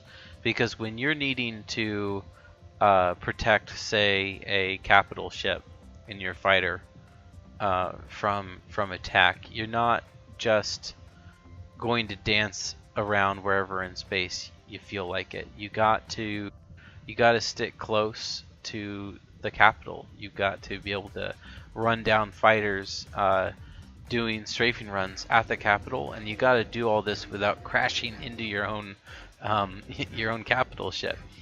So you're going to need some more precise flight for that. And I think that's where sort of the combination. This, sir, but are you aware Hey, Bunsen, thanks for the host. security that would be? I mean, you'll see everything. Uh-oh. You'll see the big board. Anyway, that's where I think some of the crossover is going to be between racing and combat flight, and those skill sets. And Doomslayer's just going to stay out of combat altogether, living on Terror Prime and peace and prosperity.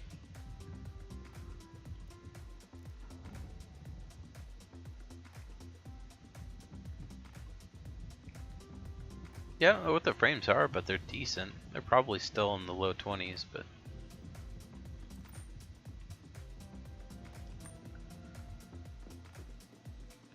He's just gonna be in his upscale apartment, sipping a drink of some kind, watching the ships fly by on the balcony. I do hope we have that experience. I don't necessarily want them to sell it to us, but in game, I certainly hope they do the obvious and let us have apartments that we can pretend to live in. Ready systems. Ship online. Hello. How can MISC help you today? Systems on. Full speed. Shield charge complete. Retract landing gear. Landing gear raised.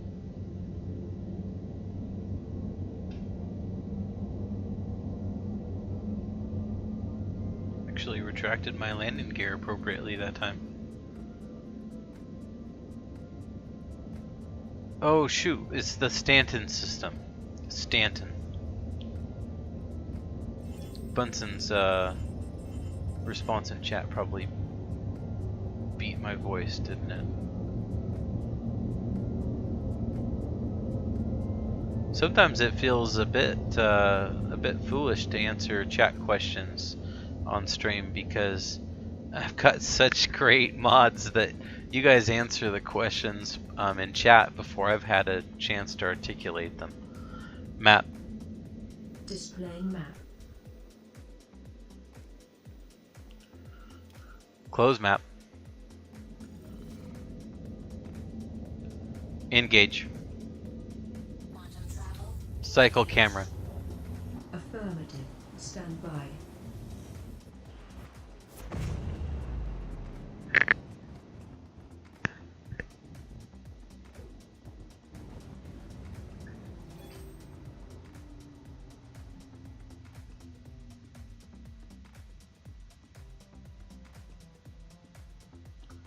Cycle camera. Change camera.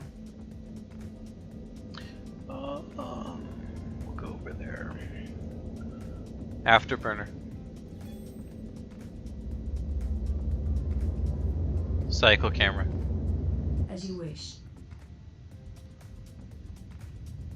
Oh shit. Cycle camera. Acknowledged. Forgot I had that unbound because of racing.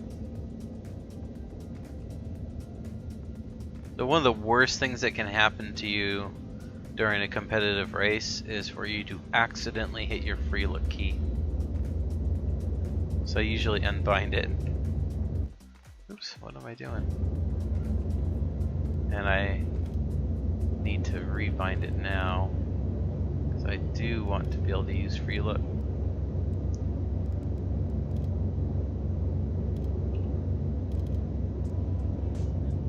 Alright. Cycle camera. Acknowledged. There we go. Just looking for the prettiest view here.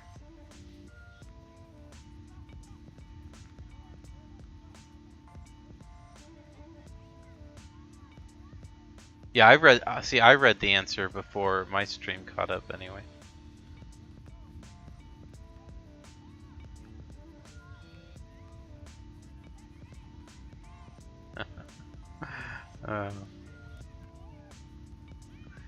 TheSredni.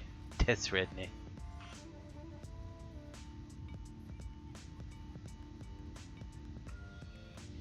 Not quite sure what view I like from this one. It's nice to just see the ship. Cycle camera. Acknowledged.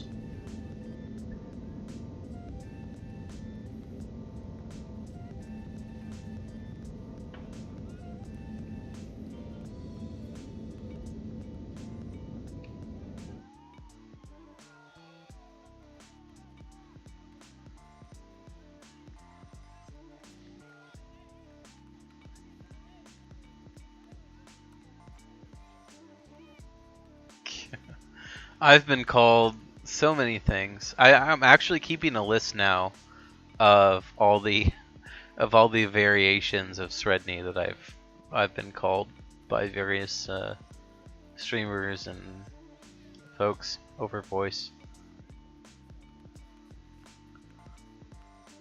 It's pretty astonishing to me the list and variation ways that people can mess up Sredni.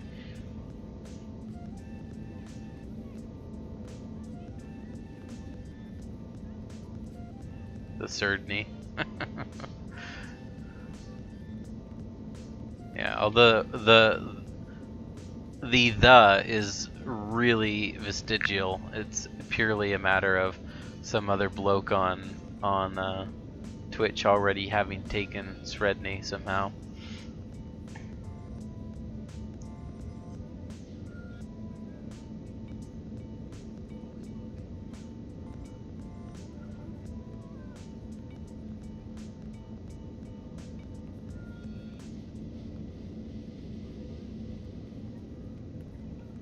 I don't know if anyone's done Sredni before. Let me check that out. No, Sredni's new. I'll add that to the list. I know you were joking, but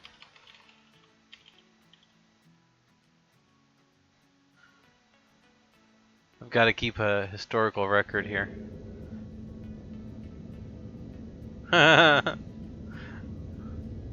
You know, the Bunsen mining post is my favorite mining post.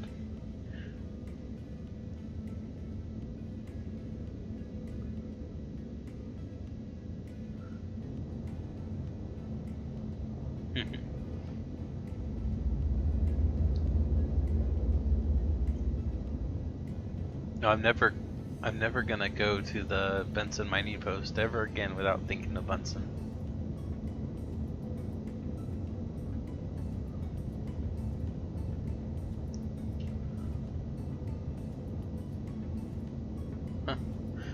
I left it at Sredni.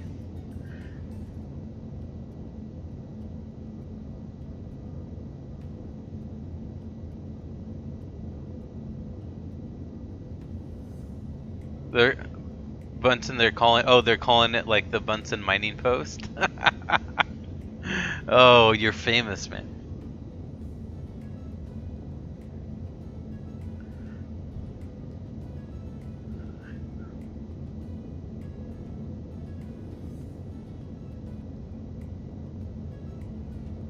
And I feel like I haven't streamed in ages, but I guess I just missed Tuesday, didn't I? I streamed on Sunday. It's a bit short, but feels like forever since I streamed.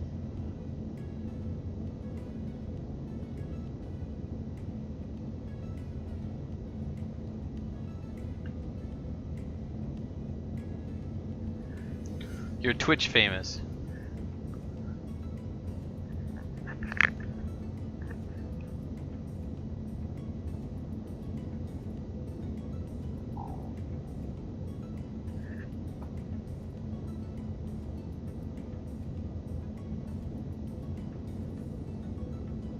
Well, Jem's got all caps, effectively.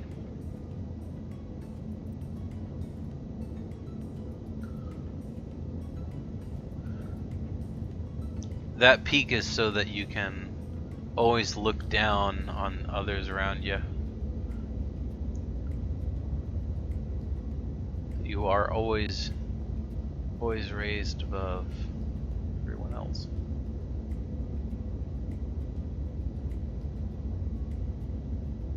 Not all of us yell.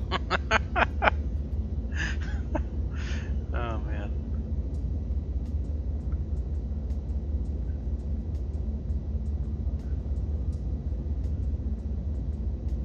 The type of people that yell and troll on the internet would have to be so bored by this stream. This stream is way too calm for that kind of energy.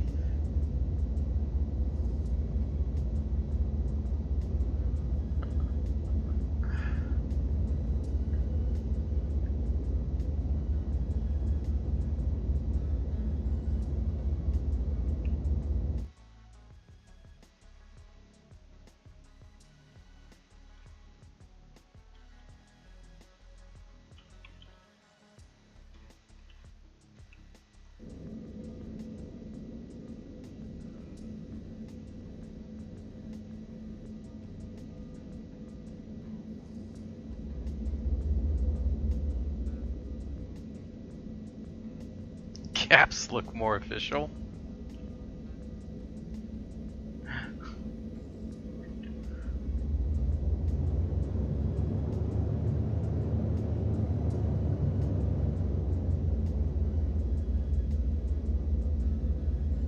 I do like to have capitalization for grammatical purposes. I don't know how I feel about those all lowercase names.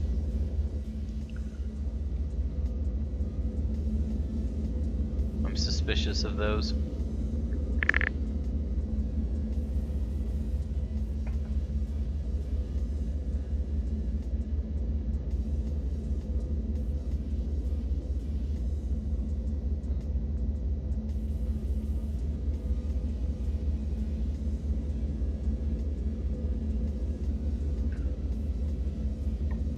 So, Jem, are there 91,679 other people with the name Jem, or does that number have a special significance, such as a birth date or something?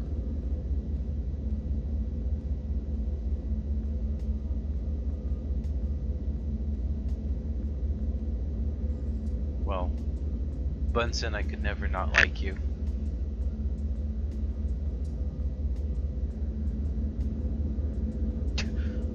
Goes Trenton Esperon, not Trenton Esperon!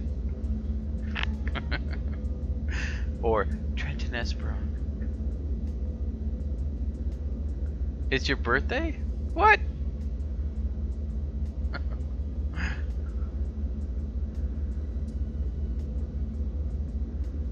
Yeah, that made sense. Figured it might be.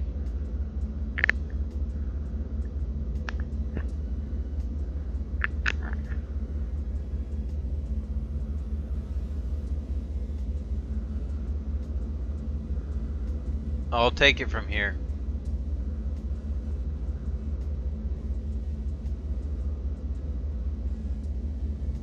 There's an aspect of light roleplay that I really appreciate about voice attack.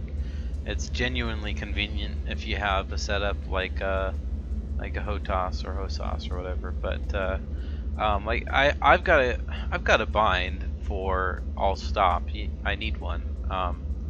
But it's so much more fun to pretend that I'm on autopilot and ask Astra to hand the controls over to me for a bit.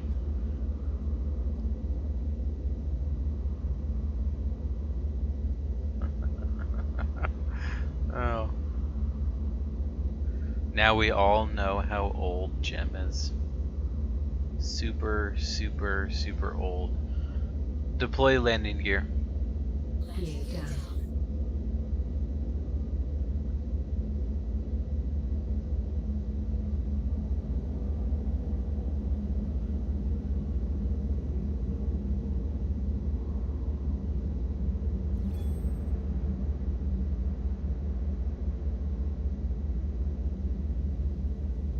Okay, okay, okay, okay. I forgot how slow this ship is. Cycle camera. Affirmative. I'm basically landed, aren't I? Damn it.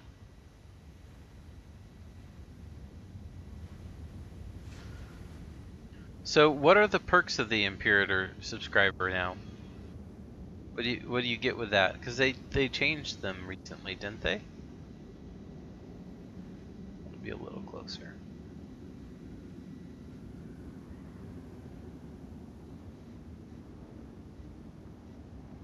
Cycle camera. As you wish. Cycle camera. Change camera.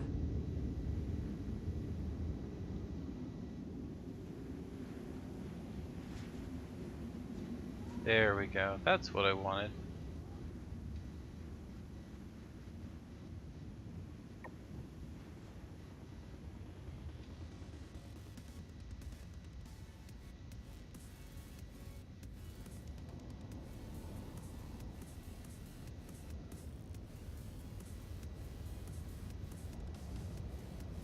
Okay, so you get a little extra hangar flare.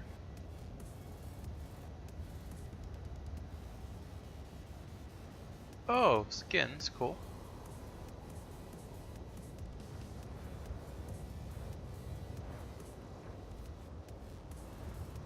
Power off.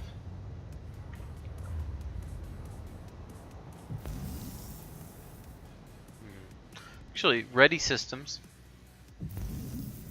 Or just do the ready systems. Confirmed. There we go. I want to just do the engine off. Can. Nope. Damn it. There we go. Because I want to see the lights on in my ship.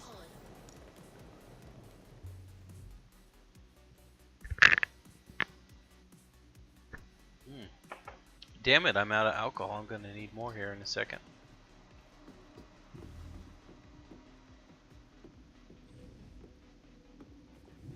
They have Vandal action figures?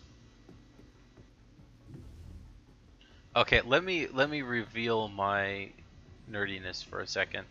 I would love nothing more than Star Citizen to become so popular, a la say like Call of Duty or World of Warcraft, that we do get some significant merchandise in the future. I would love to have actual Vandal action figures sitting on my desk. That would be amazing. In my hangar, that would be cool. That would be cool. But I would love to turn my man cave into just one giant museum of Star Citizen memorabilia.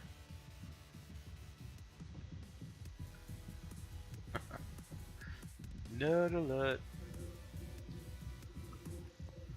I'll see if I'm parked close enough to register and receiving cargo.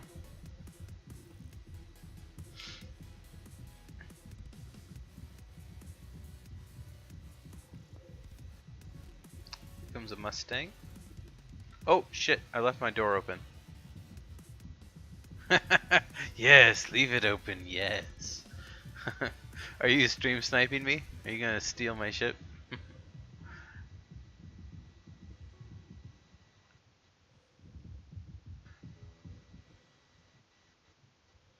Yeah, it can definitely be stolen if it's unlocked and got my door wide open here. Oh shit. Come on. There we go.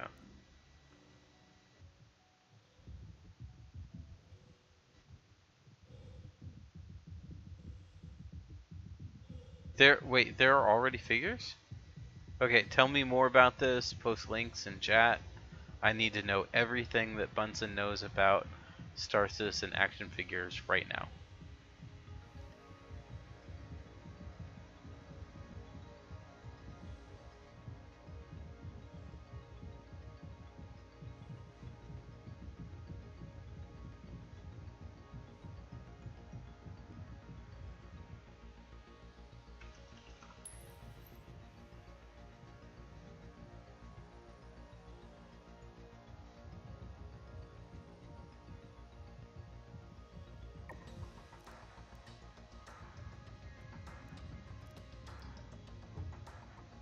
Okay, it's more of a miniature. Yeah, I'm less excited about that. I don't want to have to pull out any paints personally. Let this guy go first here.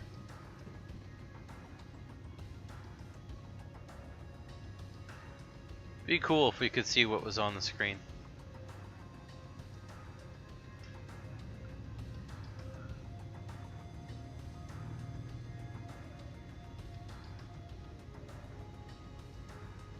Yeah, and I would, by the way, I would have a constellation model right now if it didn't reflect an older model of the ship.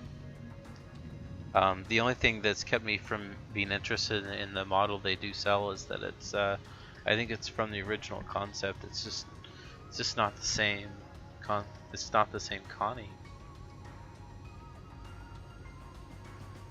Yeah, we could be waiting a while, huh? I think that that if the project's successful, and I do think the project will be successful, I think we are totally going to see toy lines. But I'd love nothing more than to own little plastic or die-cast versions of the various ships.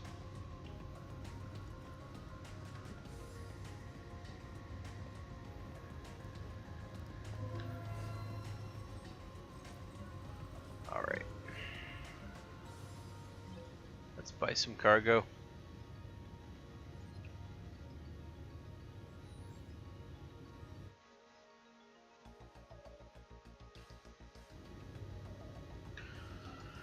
Buy as much Laranite as we can at 33 unit.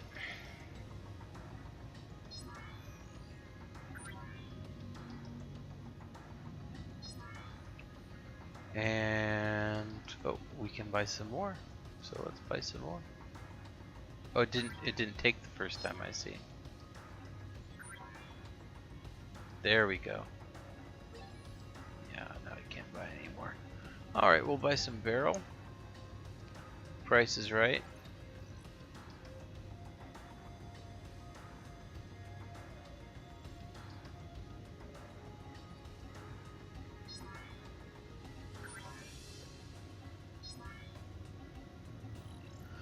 And some fluorine. Because you gotta have some fluorine. Naturally.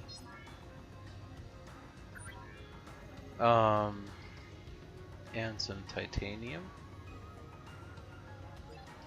Also very important.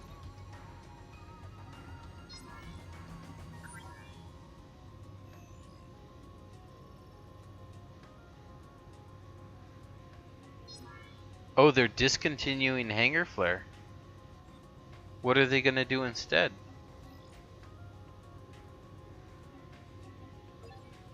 Buy some aluminum.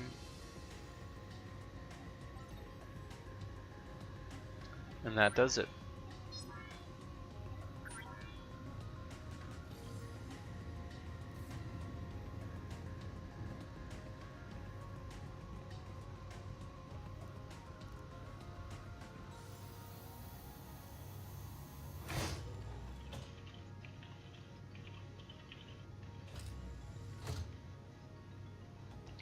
Never mind. Oh, I hate they've limited some of the chat options. It's terrible. There we go.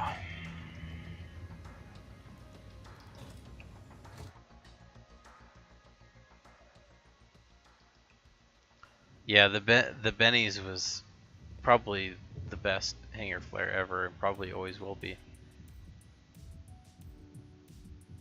Oh, I see. They do the skins instead. Yeah, I'd rather have the hanger flare, honestly. Plus, I want sort of a minimalist approach on my ships, and they should still offer some basic color customization. I doubt I'll really use specific skins very often.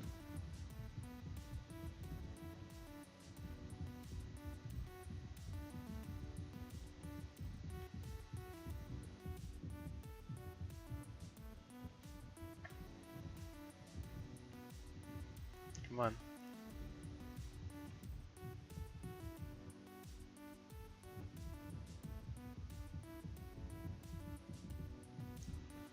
Oh wow, that's just one big tower of cargo, isn't it?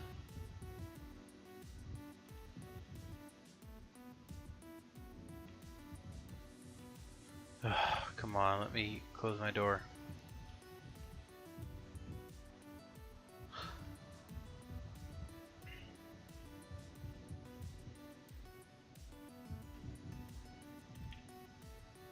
There we go. I like how the ship remains just as accessible in the Starfarer, fully laden. Not quite the same with the Cat, where you kind of lose access to your storage bays if you fill them up.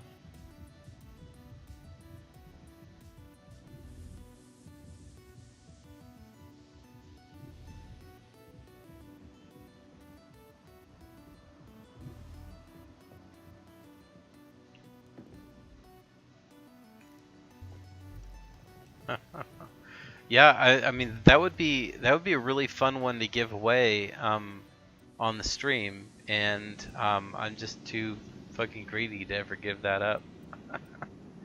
I'm never giving away my Big Benny's machine.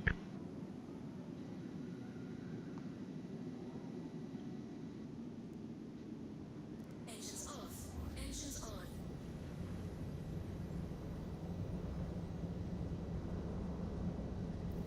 Launch sequence complete. There we go. Retract landing gear. Landing gear up. Oh yeah, of course you'd lose it, Jim. Just kidding. I wouldn't be so sure about that. You never know. Oh, goddamn rubber banding. Good thing this ship is slow. Anyway. Oh, let's face it. You can't really lose a drawing. I mean, the chances of even in a channel like mine, the chances of winning are generally small enough that it's more a matter of, I mean, it's like saying that you lost the lottery. No one loses the lottery. People fail to win it, but like the chances are so slim to begin with that.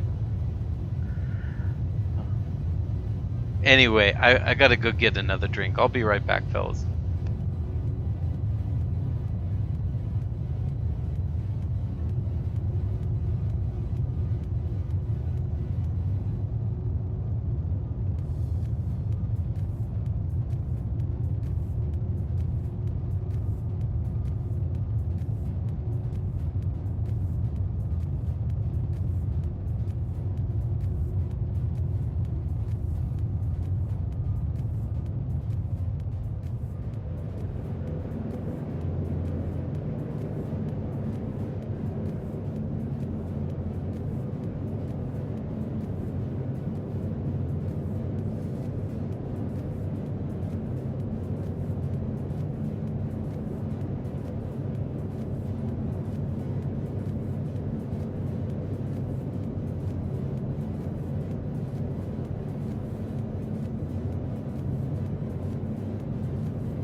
Pirates? What? God damn it.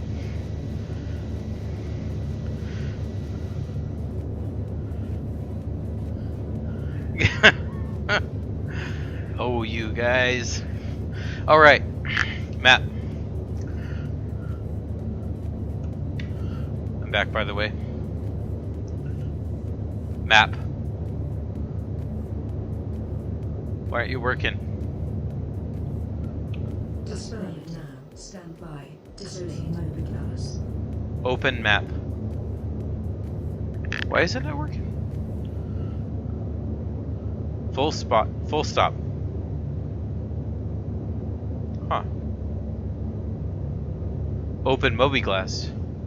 Opening Mobiglass. Ah, that one's working.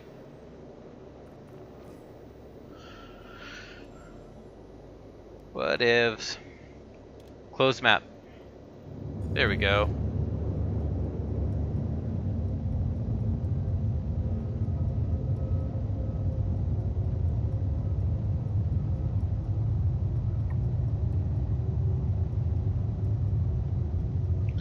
Yeah, no, you could take it out with a few missiles and a little patience. Engage. Engage. Man, she's being kind of sassy right now.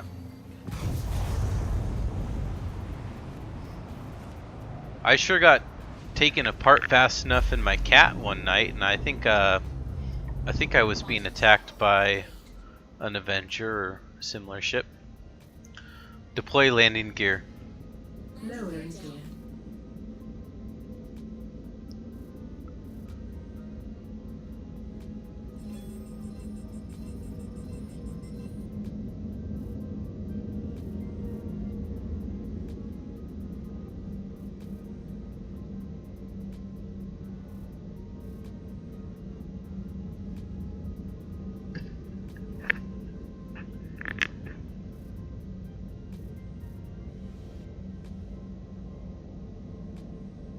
Alright, Doomslayer, see you in a bit. Full stop. Open Mobiglass. Opening Mobiglass.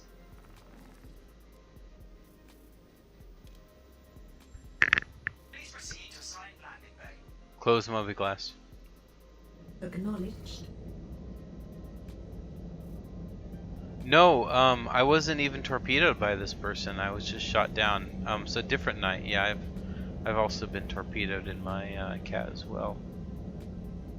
First time I was actually attacked on a cargo run. I was leaving Daymar, I think Cooter Ore, in my cat, and started getting shot at as I took off, and got picked apart before I got to warp away.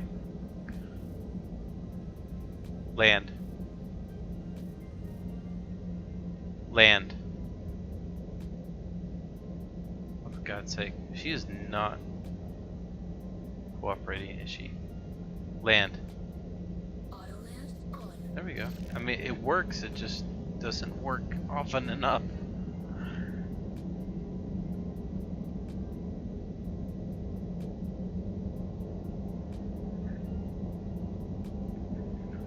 That's a really cool gameplay mechanic you guys are dancing around sometime in the future. There are going to be people who have an advantage in the verse just because they understand a particular ship well enough to know its weak spots. The fact that these ships are going to have bona fide weak spots, I think, is pretty amazing. Alright, what's going on? This is like the slowest landing ever. Okay, there's that Hornet again. Is someone in... Really? It's a complete landing? Jesus Christ. I don't think so. I guess I'll have to fix the job. Oh! Full stop. Full stop.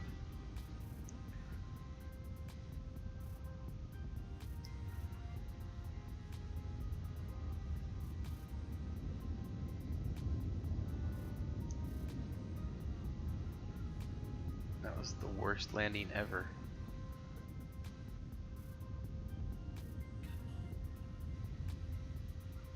Power off.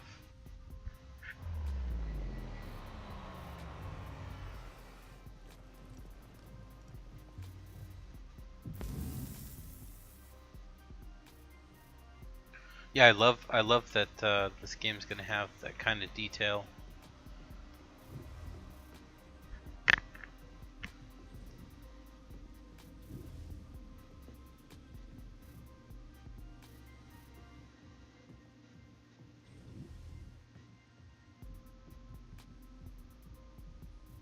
You know, I would say that this is, to my experience tonight is a better frames overall than I got in 263.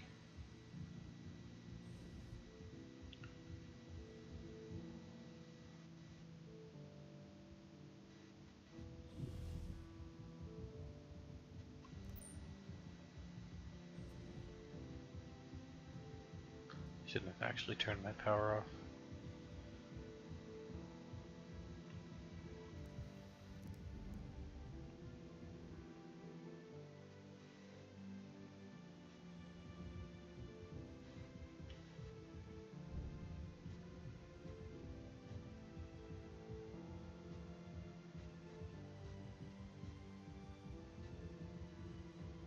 Alright, we'll unload this cargo, and then I'm gonna see if I can't find a few races in Arena Commander, and then we'll head back in the PU. I'm gonna legit try for the first time to really accomplish a mission or two.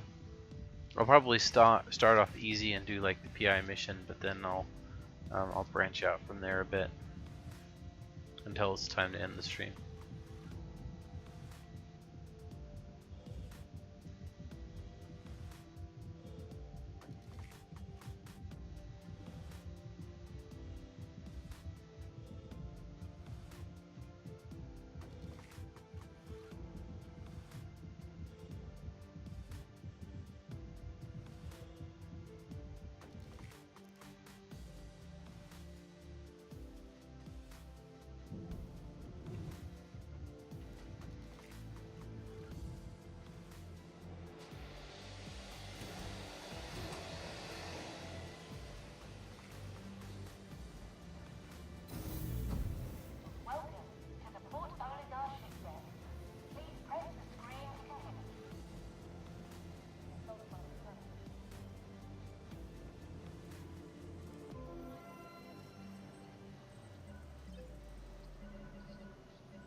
Whoops.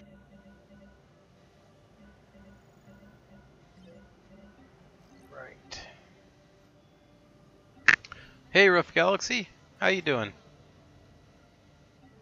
And yeah, let me know if the audio is okay. I just fucked with my sound so much, trying to separate music from mic and game audio that I still feel like I'm figuring out how to get back to the way it was. So yeah, let me know if there are any issues with sound so I can fix them. And good to see you, Rough Galaxy.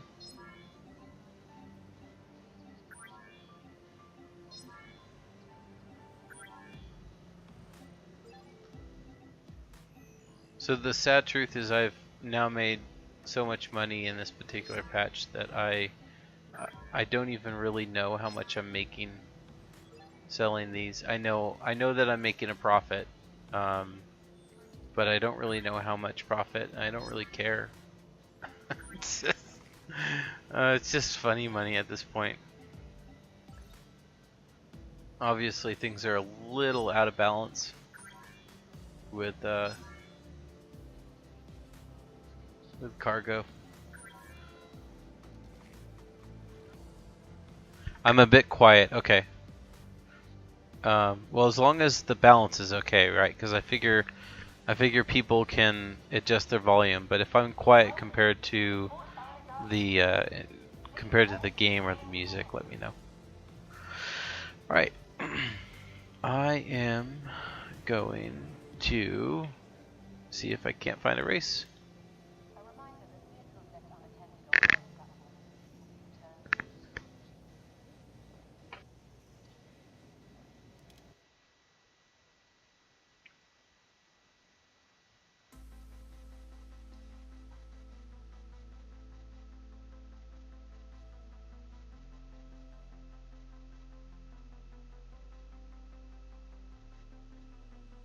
And I'm going to turn up the music a bit for racing.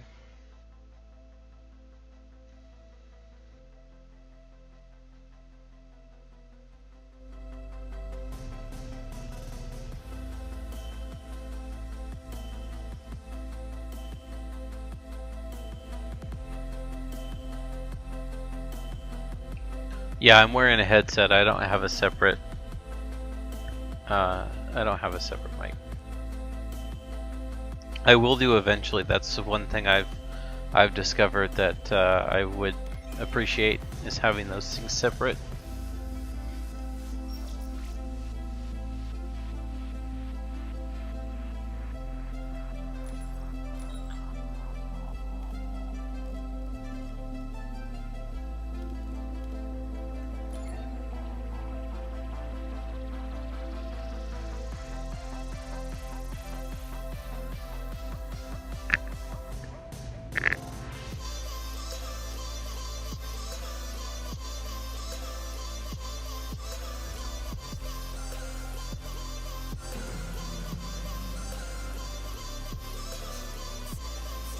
Well, let's see if there's anyone to race with.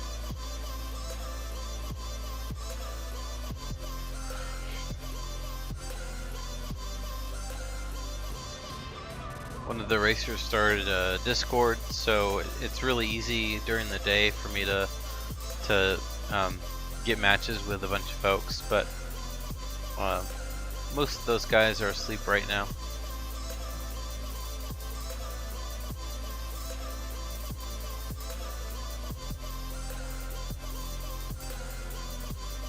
So we'll give about a minute for someone to join the race before I give up and go back in the PU.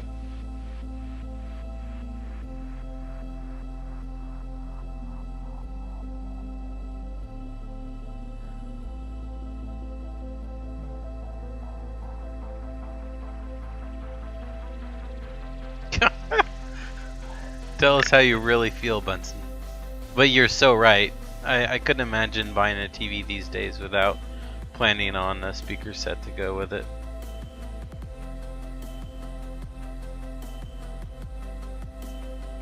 First thing I actually did when I bought my last TV was plug it in, listen to the sound, and think to myself, this is garbage, and run out and buy a sound bar.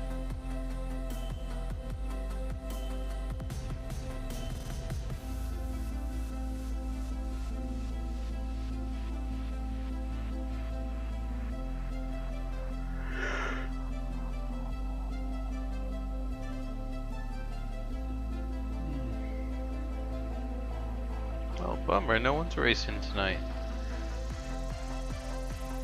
That makes me sad.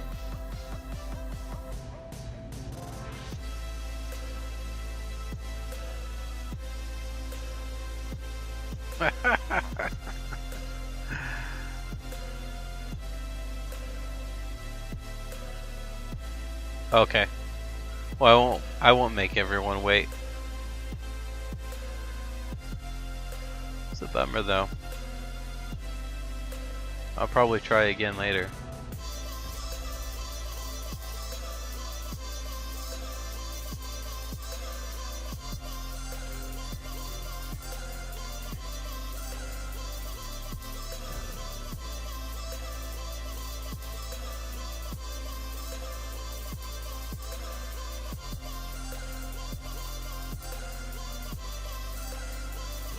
That ain't bad.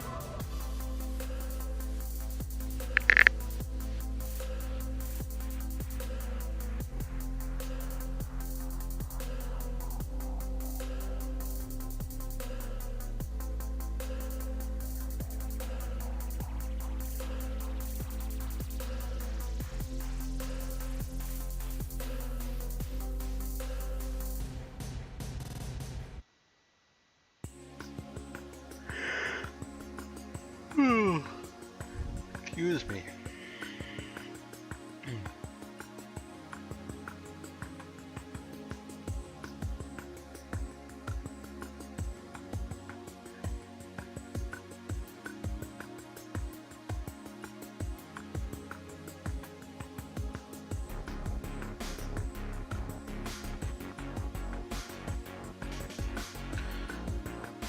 Well, what do you guys think? What ship should I try some missions in?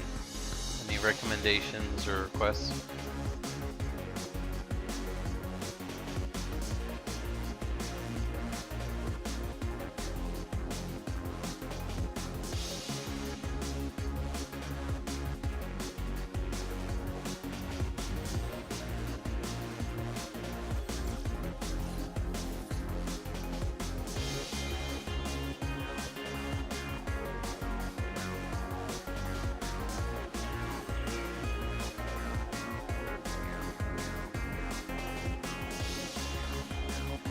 I have my computer set up to my TV as a third monitor, basically, just so I can use my computer to run like Netflix and things like that.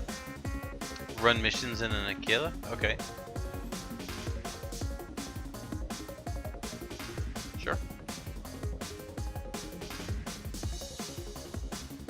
See how that goes.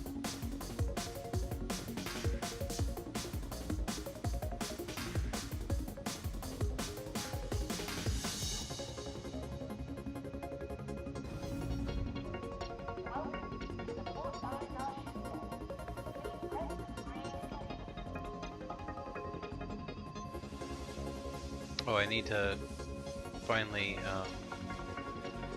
claim that 350R2. Oh, no, it's already claimed. Okay.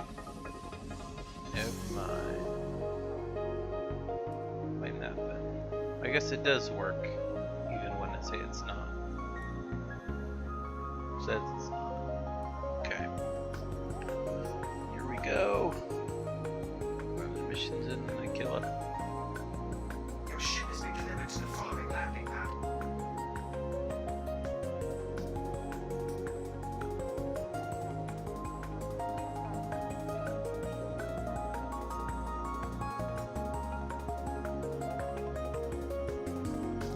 I'll turn in the volume. I don't think you guys have any control because I'm not using my bot for it. Now that I'm not using the copyrighted music, I'm using Pretzel for my music. It's been the most tolerable music option. I really don't like any of them. And all the free options I don't really like, to be honest. Pretzel is the least offensive.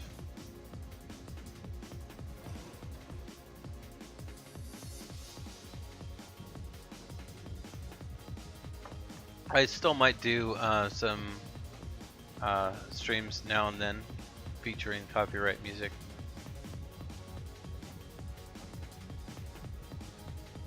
We'll see.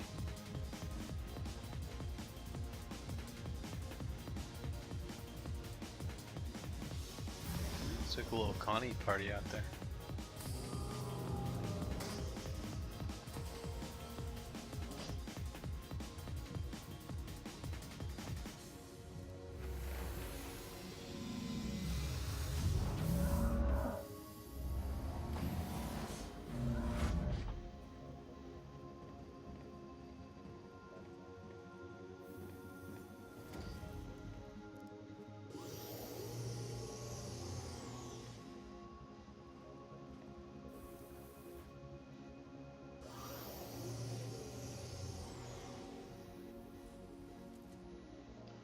Let's go.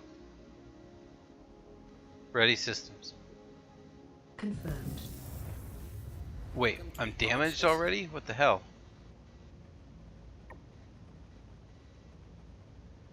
Okay. According to my screen, I've already got damage on my ship. Takeoff complete. Full speed.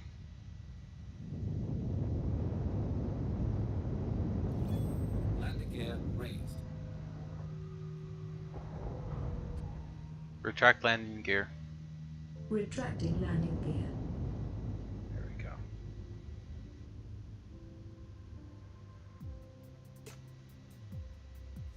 Yeah, me similar, Rough Galaxy. Either that or running away screaming. Open mobi glass. Displaying now.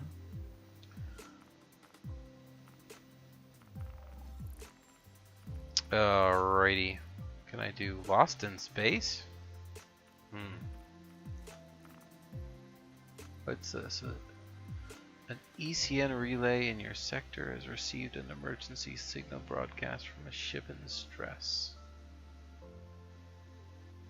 Shh. No, let's not do that. Let's do a black box recovery.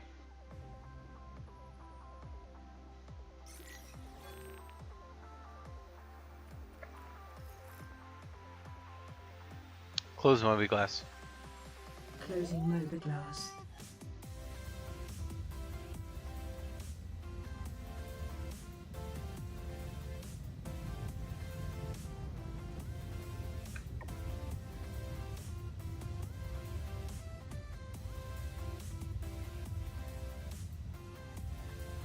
Map. Displaying map.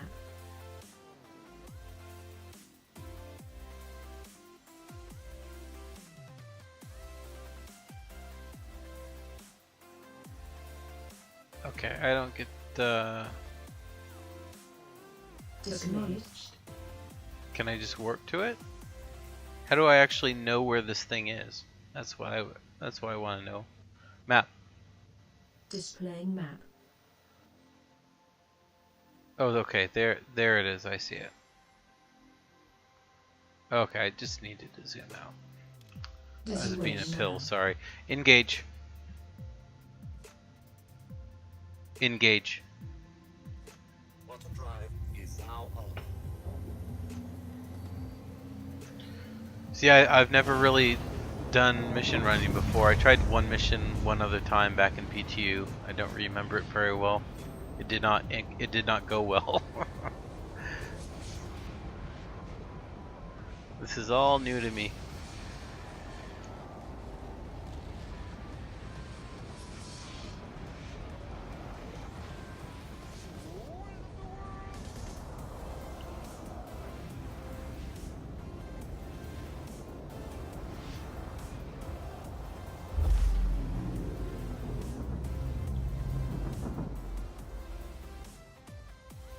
Bottom drive is now on.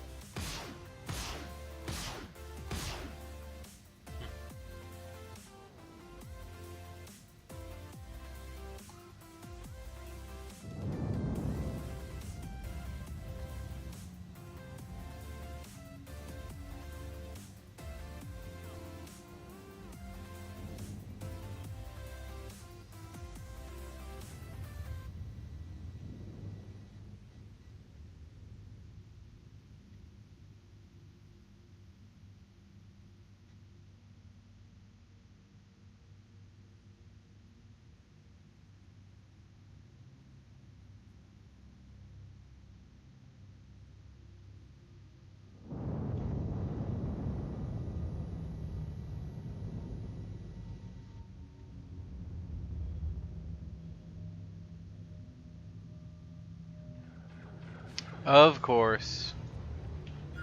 Of course, here comes the cavalry.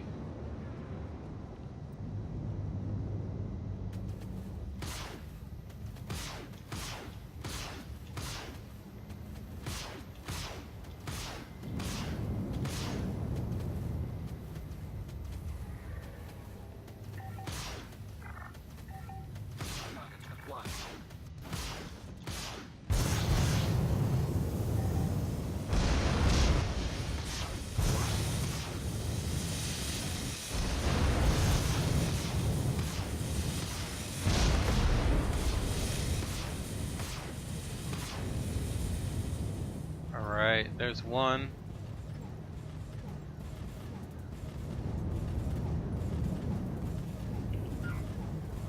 There we go. I knew there was... Oh, there's more?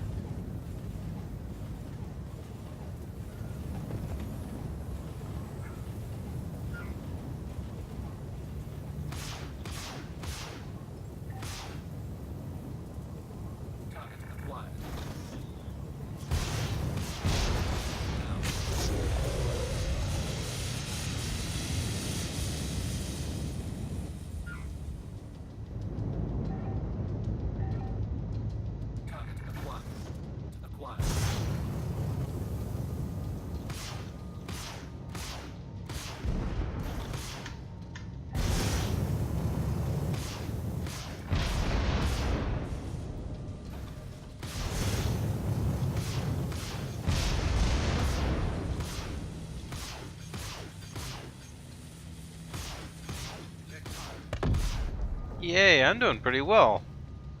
So those are the first 2 ships I have ever destroyed in 3.0. Period. Why is he hiding? I feel like I should just go to the wreck site at this point.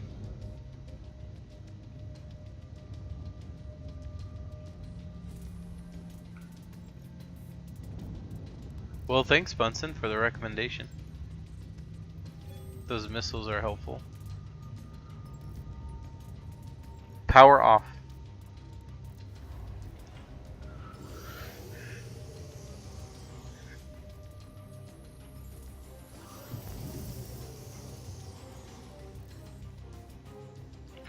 You can get by with half a keyboard found in a dumpster.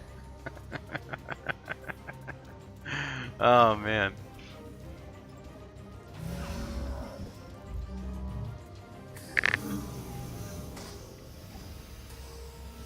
Well, it is a good example of how Star Citizen has a lot to offer players with all kinds of different expectations and hopes for gameplay.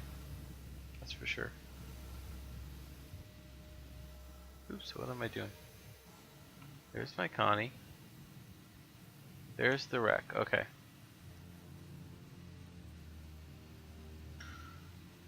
So I assume I need to find a black box somewhere, right? This thing is pretty destroyed. There isn't an actual like beacon for it, right? I have to actually find it somewhere in the wreckage.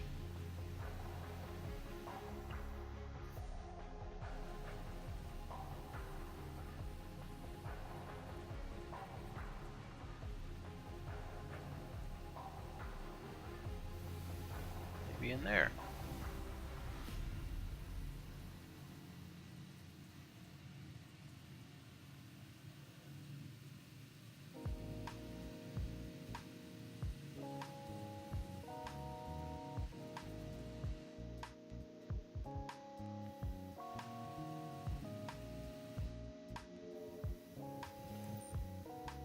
Ooh, corpses. That's nice.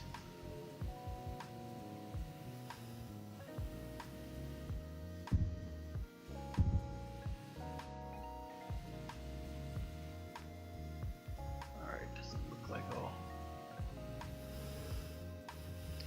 Oh god. We're spazzing out. Dancing around with the dead body. Ugh.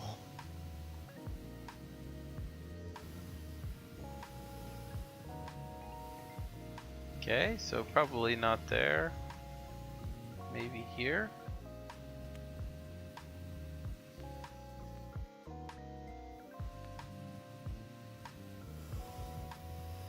Let me know if you see anything black boxy.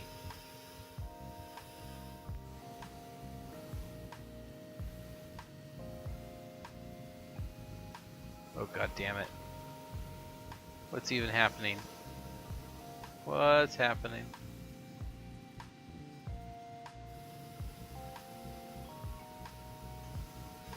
There we go.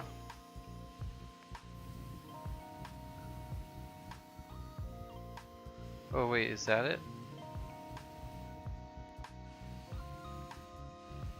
What is this? Yep, that's it. Alright.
Wait, can I use the side doors? That would be nice. Kind of what they're there for. Crying out loud.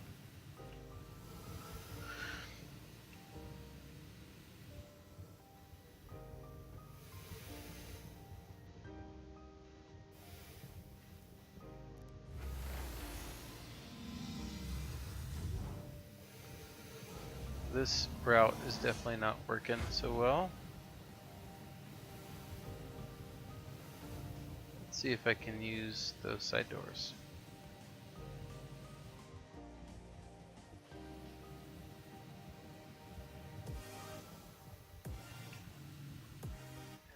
Hold on a sec. Okay.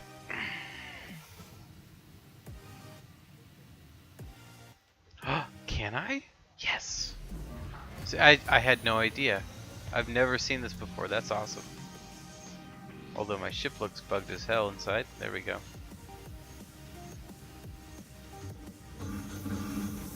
Oh, for crying out loud. Let me in my goddamn ship.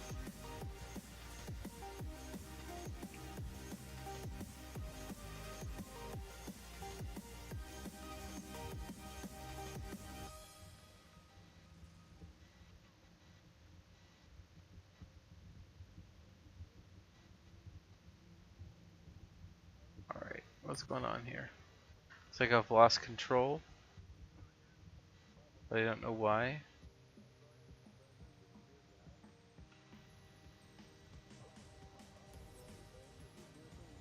This is why I haven't done missions to this point.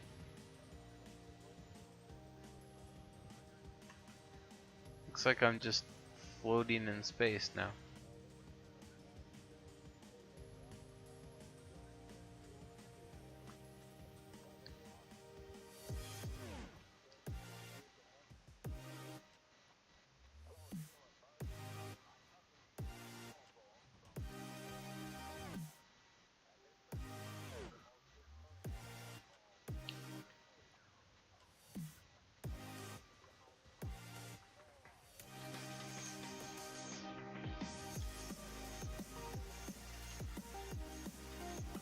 TheSredni now. Stand by. Just grasping at straw here, straws here, anything that might give me control back.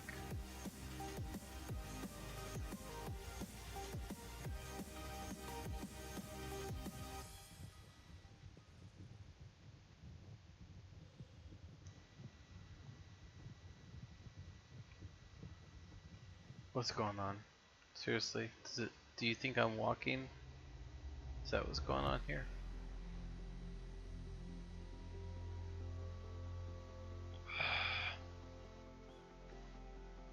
I really would like to avoid suicide here.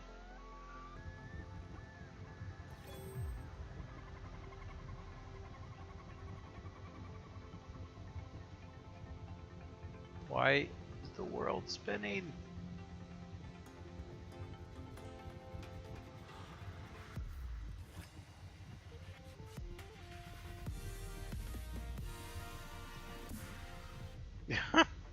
It's a completely new bug, so I don't know if this is recoverable or not.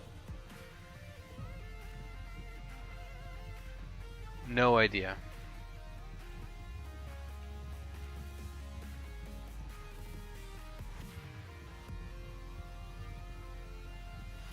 The spinning thing is awfully weird.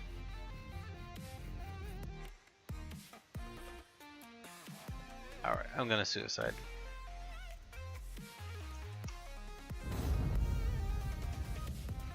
It's okay, not gonna give up. I'll keep trying to do some missions.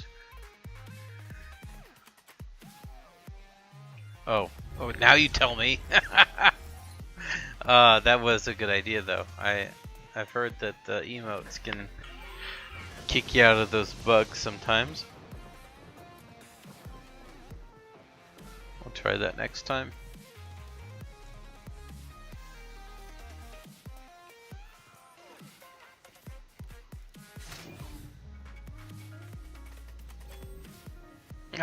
give up too fast. Well, I ran out of ideas. I didn't know what else to try. But if you guys have ideas next time, let me know. And I will certainly try the emote thing. Sure.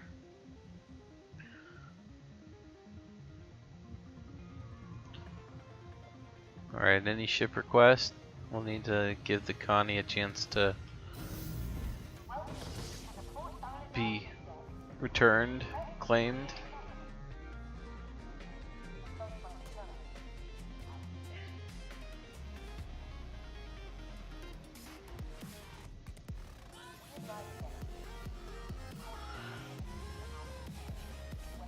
Opening motor glass.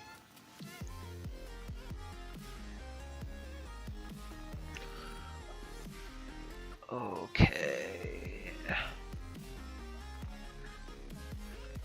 Let's do missing person.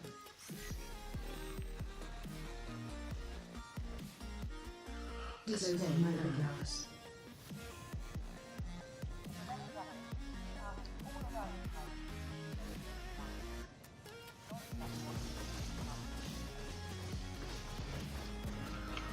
All right. Man, I haven't done anything on my super for a while. Let's try the Super Hornet. Your ship has been delivered to the following landing pad.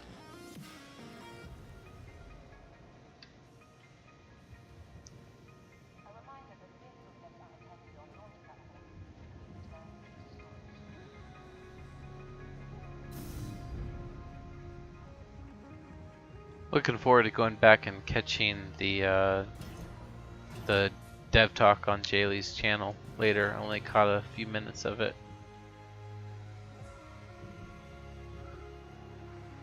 Looks like good stuff.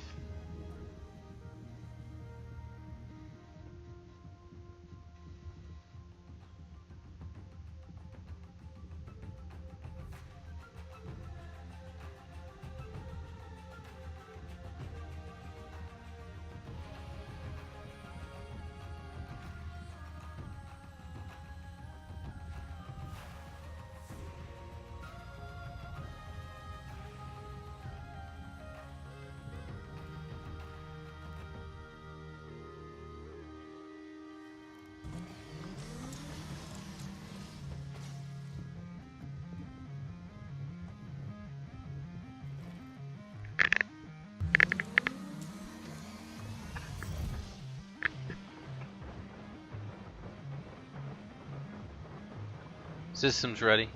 Ready systems. No response. All systems online. I didn't catch that. That's cool. I'll look forward to that. Shields full. Full speed. That's not me they're shooting at, right? Nope. Displaying map.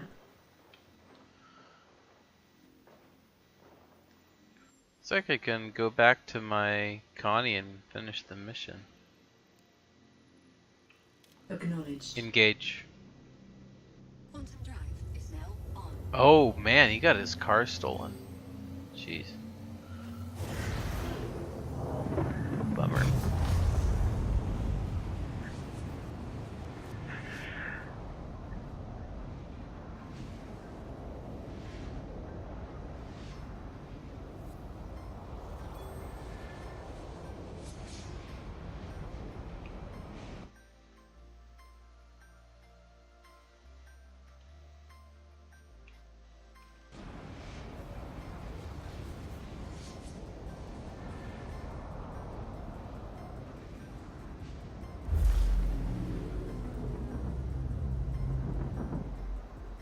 Bogey.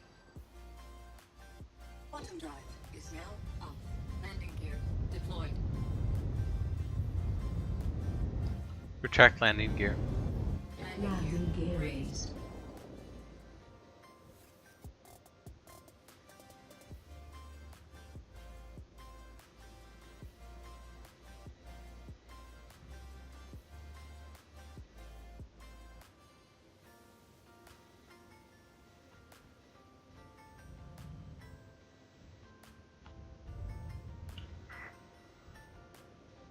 What's going on with this ship back here?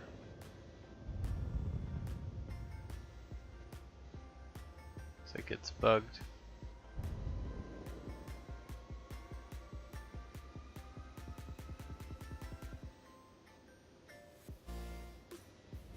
Oh, there he goes. Okay.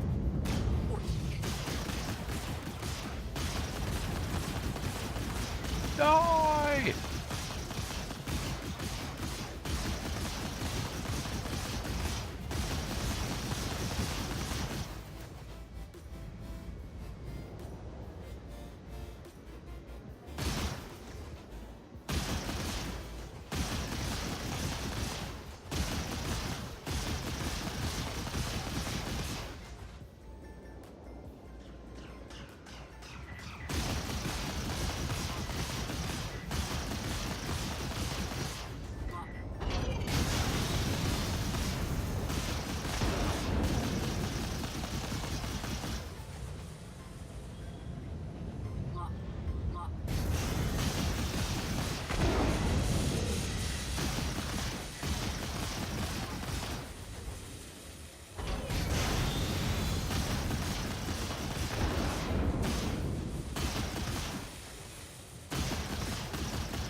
It feels kind of strange doing combat again.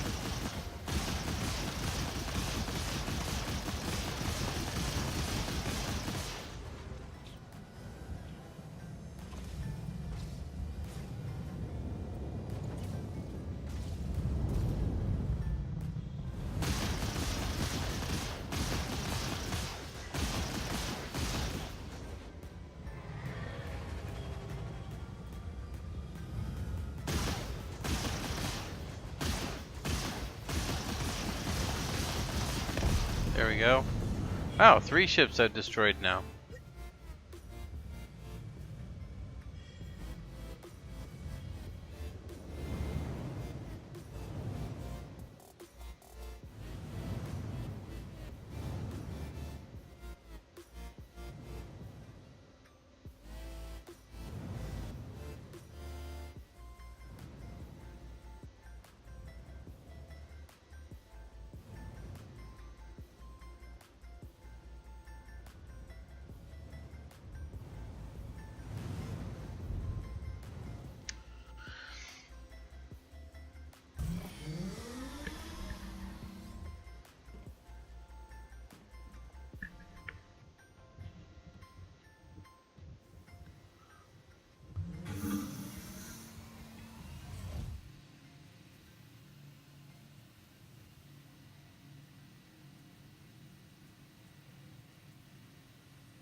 Oh, I probably can't carry it in my Super Hornet, huh? I'm being an idiot. Oh well.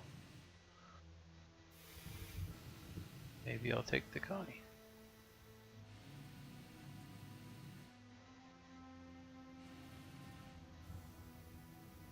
Oh, there it is. Am I on the ship this time? Oh! We did it! Alright, I may have claimed it, but I'm back on my ship. I've got the black box. I'm gonna risk not securing it to a grid here.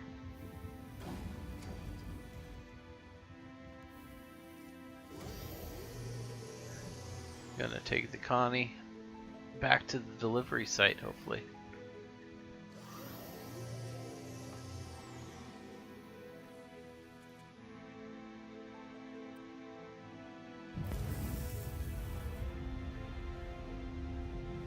Welcome to Robert Space Industries. Enjoy the work. System check.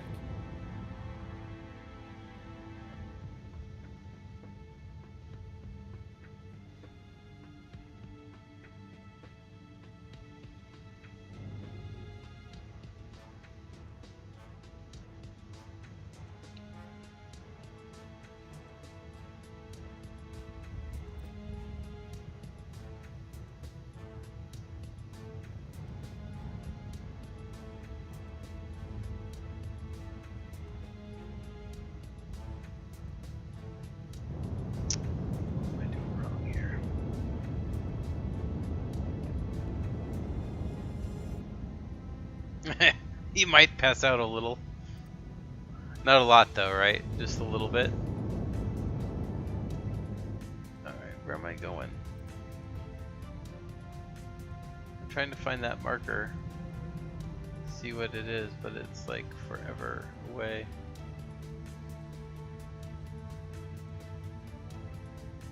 Yeah, it will. Map. Displaying map.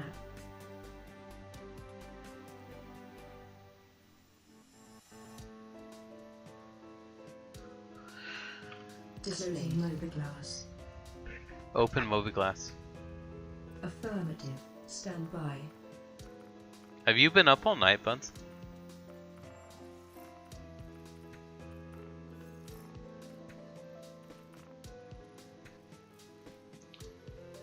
Oh, okay. Deliver it to Port Ollie. Okay. It's easy enough. Opening mobiGlass. Map. Displaying map.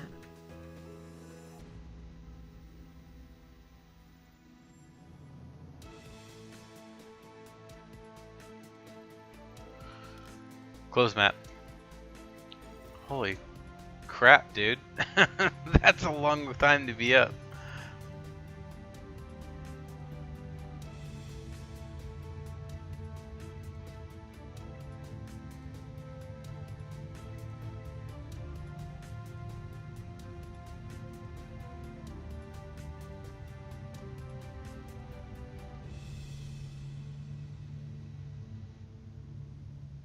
Okay, seriously, what the hell? There we go. Engage. Quantum drive is now on.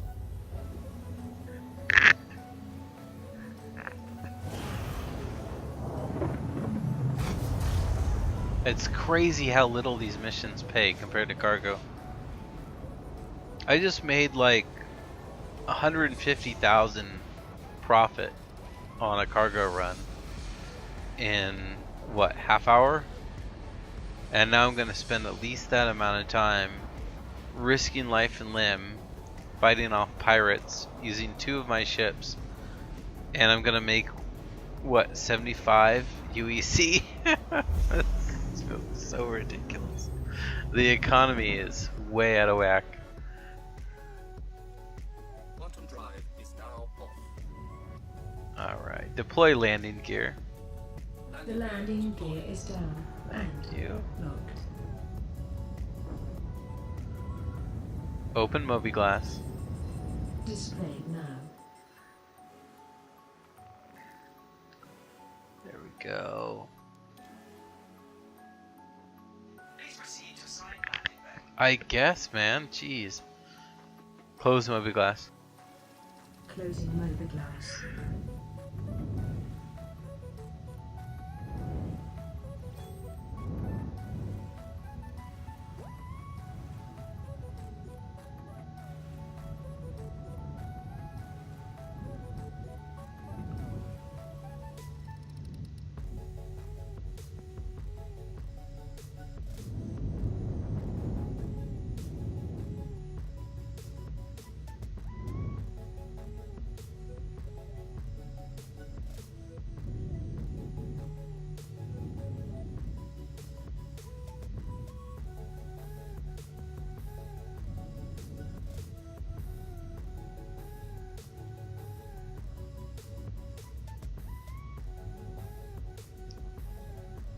Land. Automated.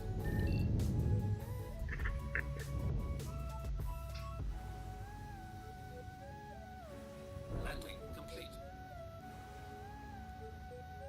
Landing complete. Have a pleasant stay. Thank you. You're welcome. Not you.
Wait a minute.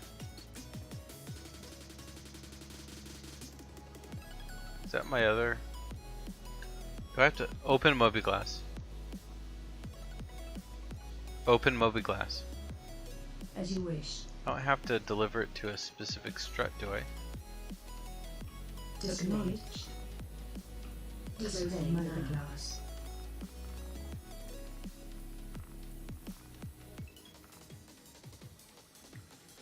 No. Disobey Mobiglass. Should just be able to put it here, right?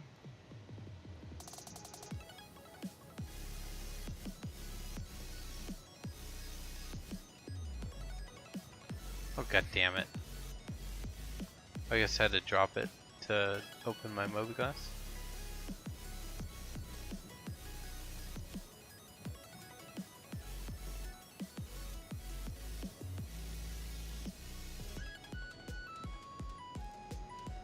What's going on here?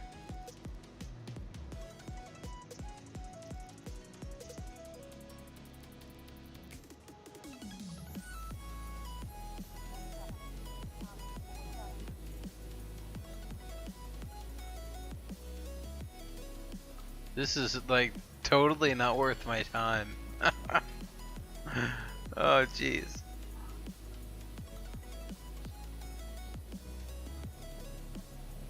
Probably. I feel like I've seen a million posts about this too. People are trying to figure out how to actually deliver the package they picked up, but can't do it.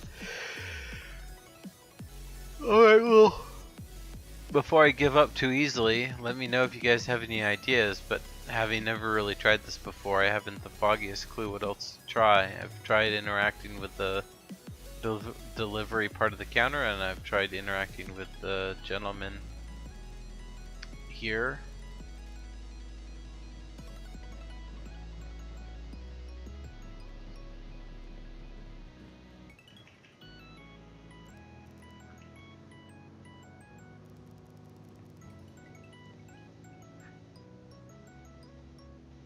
Okay, so I'm just on a bad server.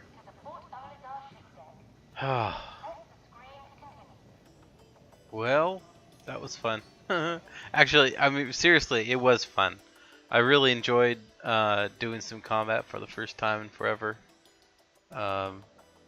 Was cool to do a little EVA.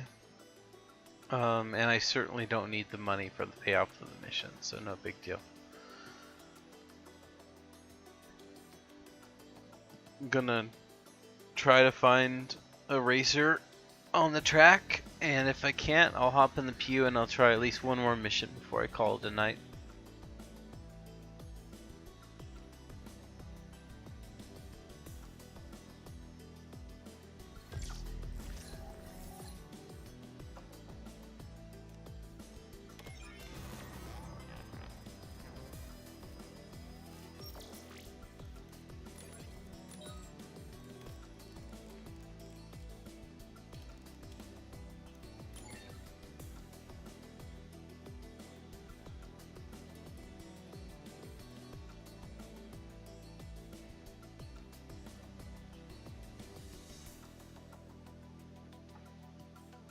Yeah, next time I'm on a server, I'll have to check out the NPCs before accepting a mission.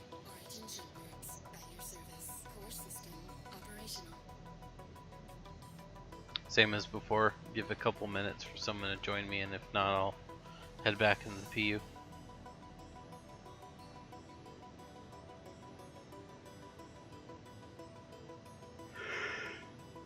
Oh man.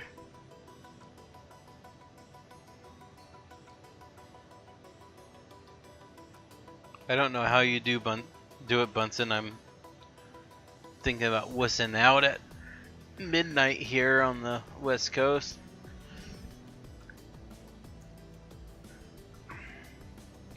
Gone are the days that I can stay up all night.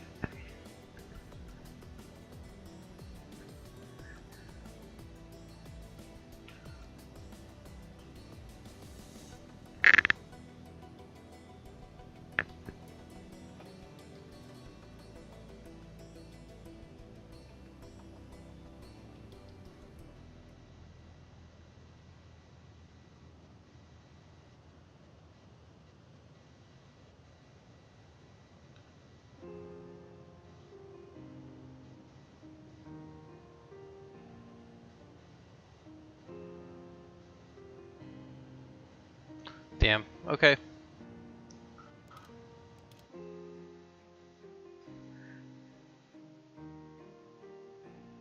Do another mission in the PU or two and then call it a night.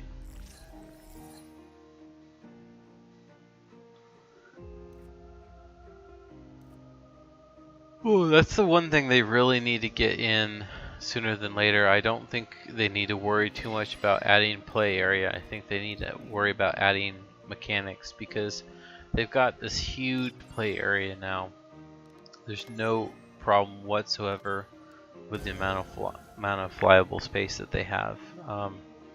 They need to add gameplay, working gameplay.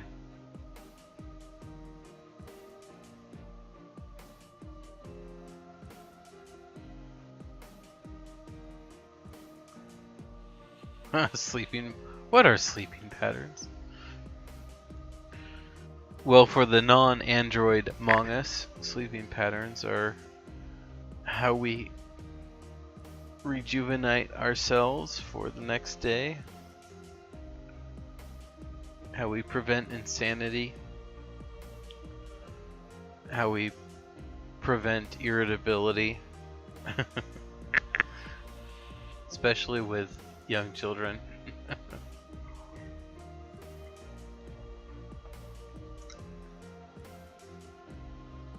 I can't be too sleep deprived, I'll be a terrible dad.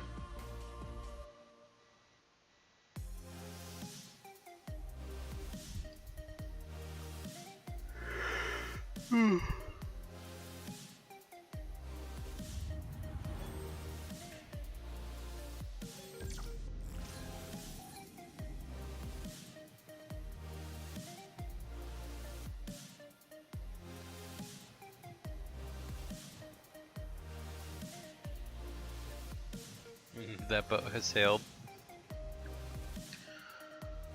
Open Moby Glass. Affirmative.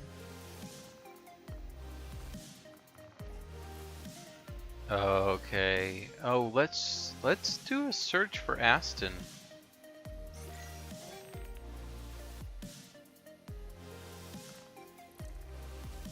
All right. Close Moby Glass.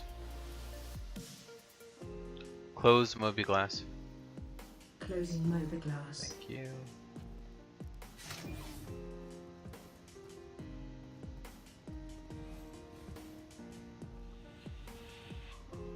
Okay, are all these derelict sites out at Lesky? Is that the deal?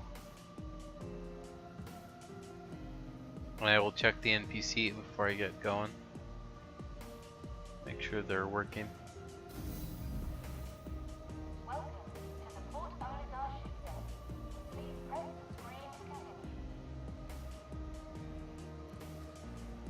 How do I know if he works? Should I have dialogue? So is this a broken server then? What am I looking for here?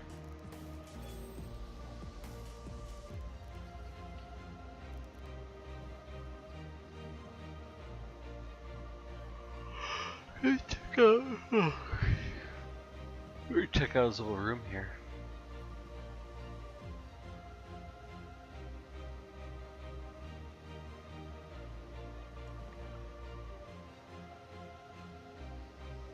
The importance of personnel destruction.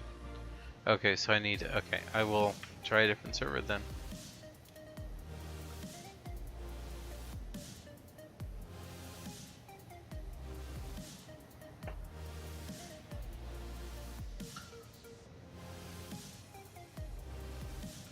This is why cargo running's the way to go, I guess. That's working, more or less. Very few issues with that. Oh man, I'm sorry guys, I just don't have a lot of energy tonight.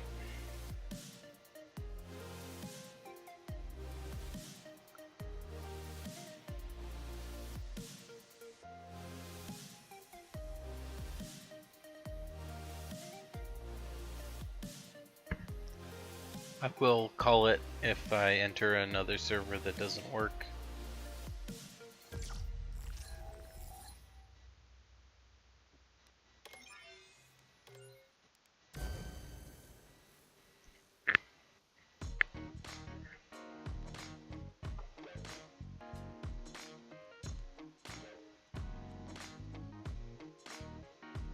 In the words of Rough Galaxy, I will give up fast. Just can't take too much of the just flat out brokenness. Hey Ops Chief, how you doing? Yeah. Did you just join us and hear me talking about maybe signing off? That's how it goes.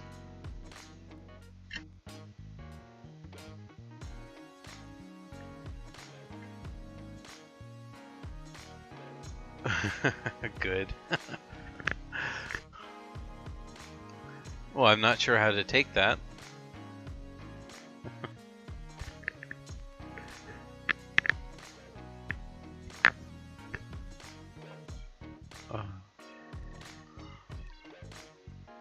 Well, I was trying some missions tonight. Those don't seem to be working. And I was trying to do some racing tonight, and that doesn't seem to be working through lack of competition.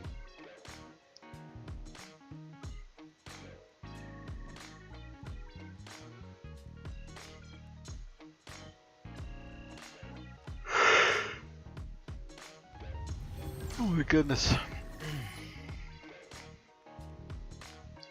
So yeah, that cuts into both my motivation to keep playing and sort of my planned stream as well.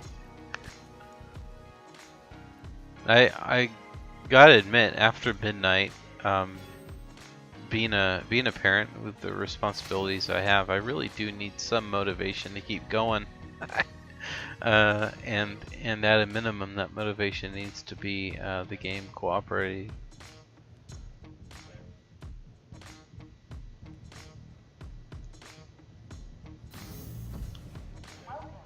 Okay, checking these NPCs.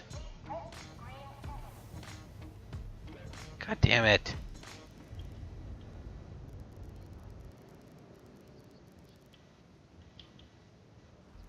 Alright, well, I mean, other than repeating the same stuff I've done in the past, not sure what to do. I'm gonna try to enter a race again, just because I kind of itched to race tonight if I can. But if that doesn't work out, I guess I'm gonna call it a night.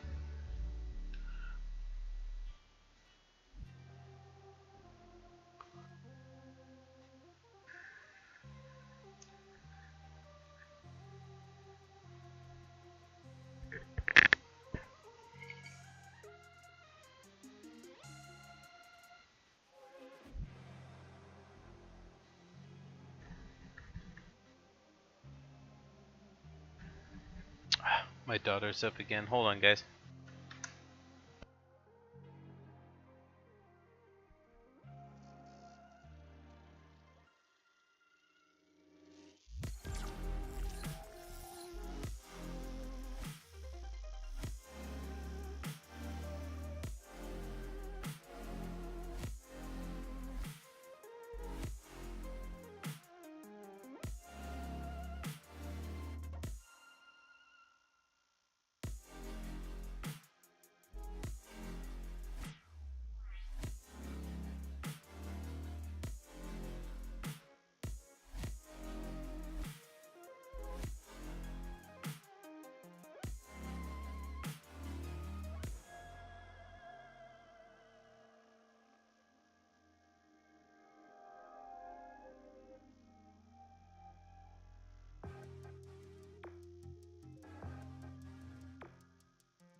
Alright, I'm back.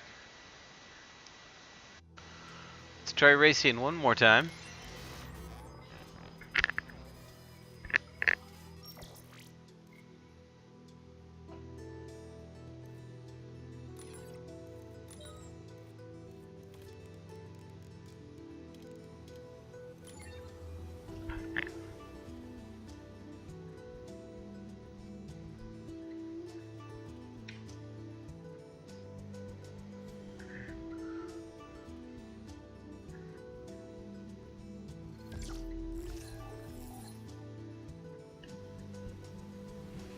Hey, hey, hey, we got a race with Warlord 616 on 3, Think 2, OV. 1, go. Nope, Defford. Oh shit, oh shit, oh shit, oh shit. Checkpoint. Thought this was a different track. You have lost the lead. Yeah, Checkpoint. Checkpoint. Checkpoint.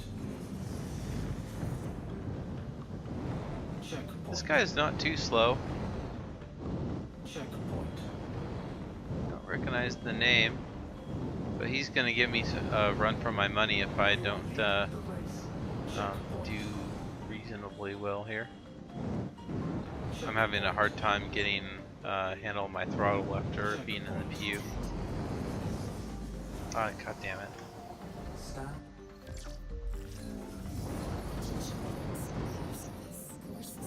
Throttle's still touchy. I've been doing a lot of work on the curves, but bottom line, it still takes a lot of finesse to get it to do what I want it to do. Checkpoint.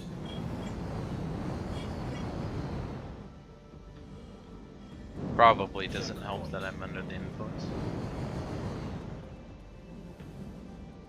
Checkpoint. There we go. Checkpoint. A little bit better. Checkpoint.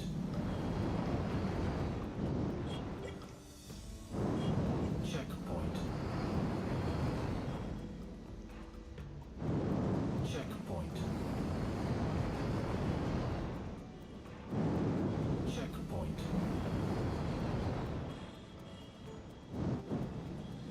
Checkpoint. Checkpoint. Oh shit.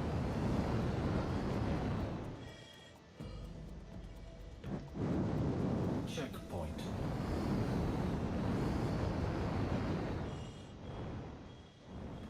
Checkpoint. Lap complete. Checkpoint. 224 is not a good time.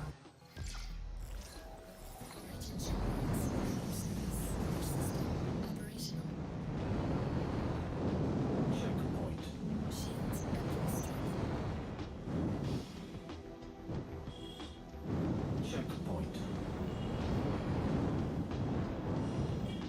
Checkpoint. Checkpoint.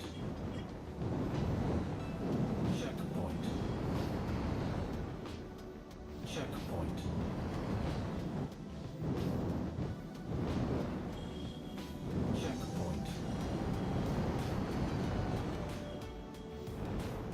Checkpoint. Checkpoint. Checkpoint. Checkpoint. Checkpoint.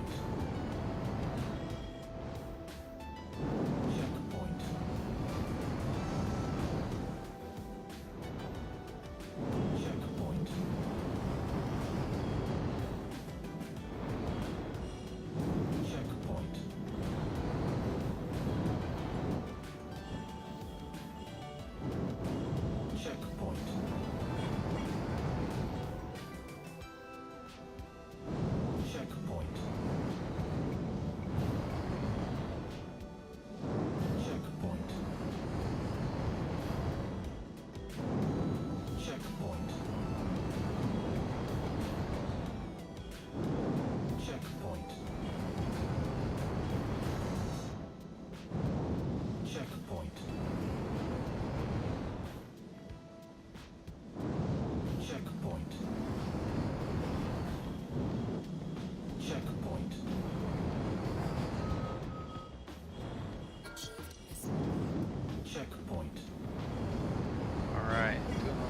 better this lap.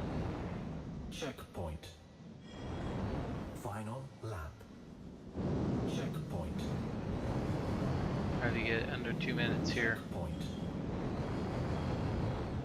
It's the goal. Checkpoint. Ah, damn it.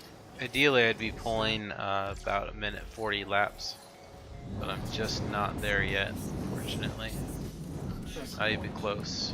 Fastest lap I think on Deptford so far has been 1:56. Checkpoint. Checkpoint. This patch, that is. Checkpoint. Ah, damn it.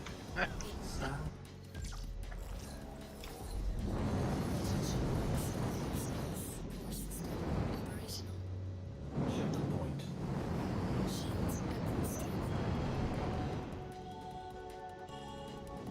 Checkpoint.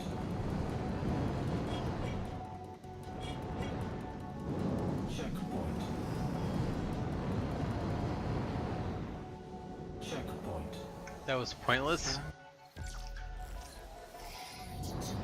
Those are the most frustrating crashes, the ones where it's just, you didn't like you didn't risk anything and lose. You just made a bonehead move and crashed into a wall. Just totally senseless. Ah, shit.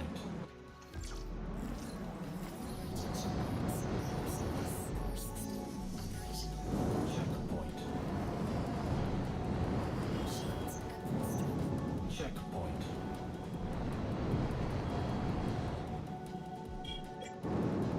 Checkpoint.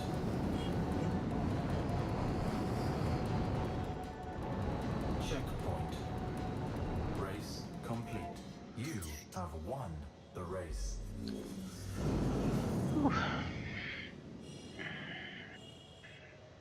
As you wish. Affirmative. Stand I by. gotta turn her off.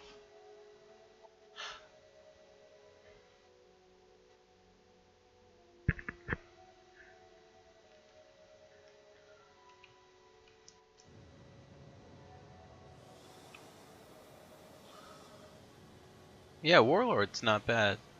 223. That's a pretty good lap. See if he finishes.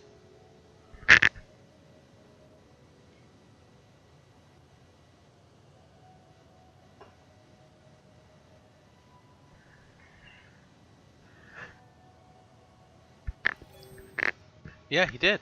Good. Alright, maybe he'll stick around for a couple more.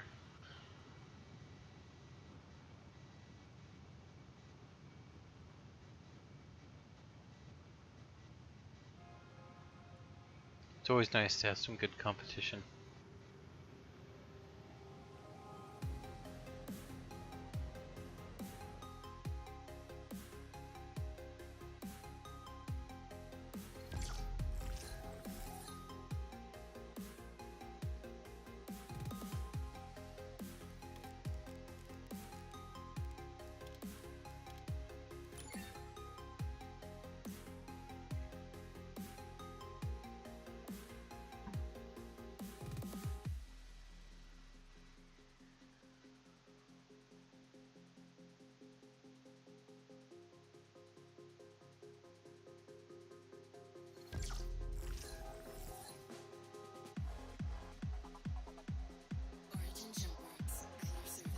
Damn, looks like it's Deptford again.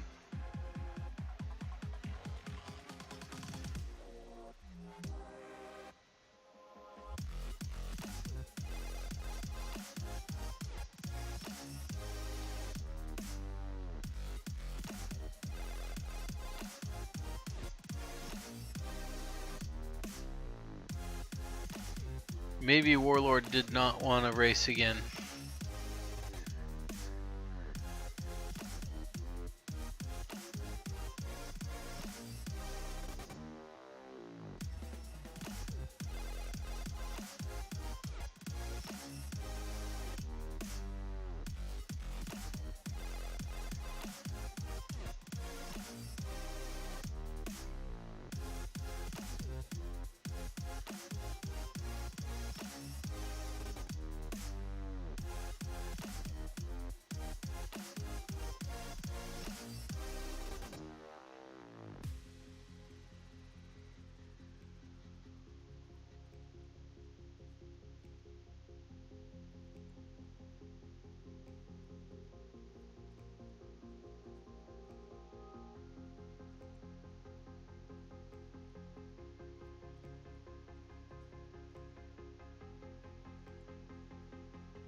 Shouldn't make a lick of difference, but I'm gonna try just exiting and re-entering the server.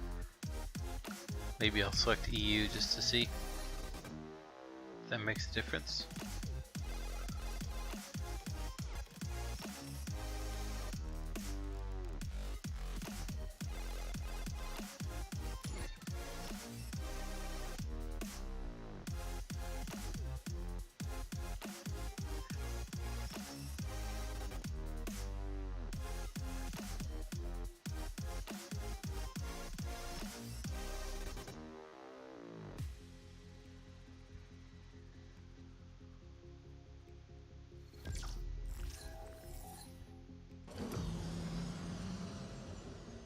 Deferred again.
Alright, looks like servers are too bugged for missions. Looks like the racetrack is pretty empty. I'm gonna call it a night. A little unfortunate. Because I'm calling it early tonight, I might throw in an extra stream or two the next few days. We'll see. Thanks for joining. Appreciate it. I'm gonna send you guys over to What the Focusaurus. And have a good night, everybody. Hope to see you again soon.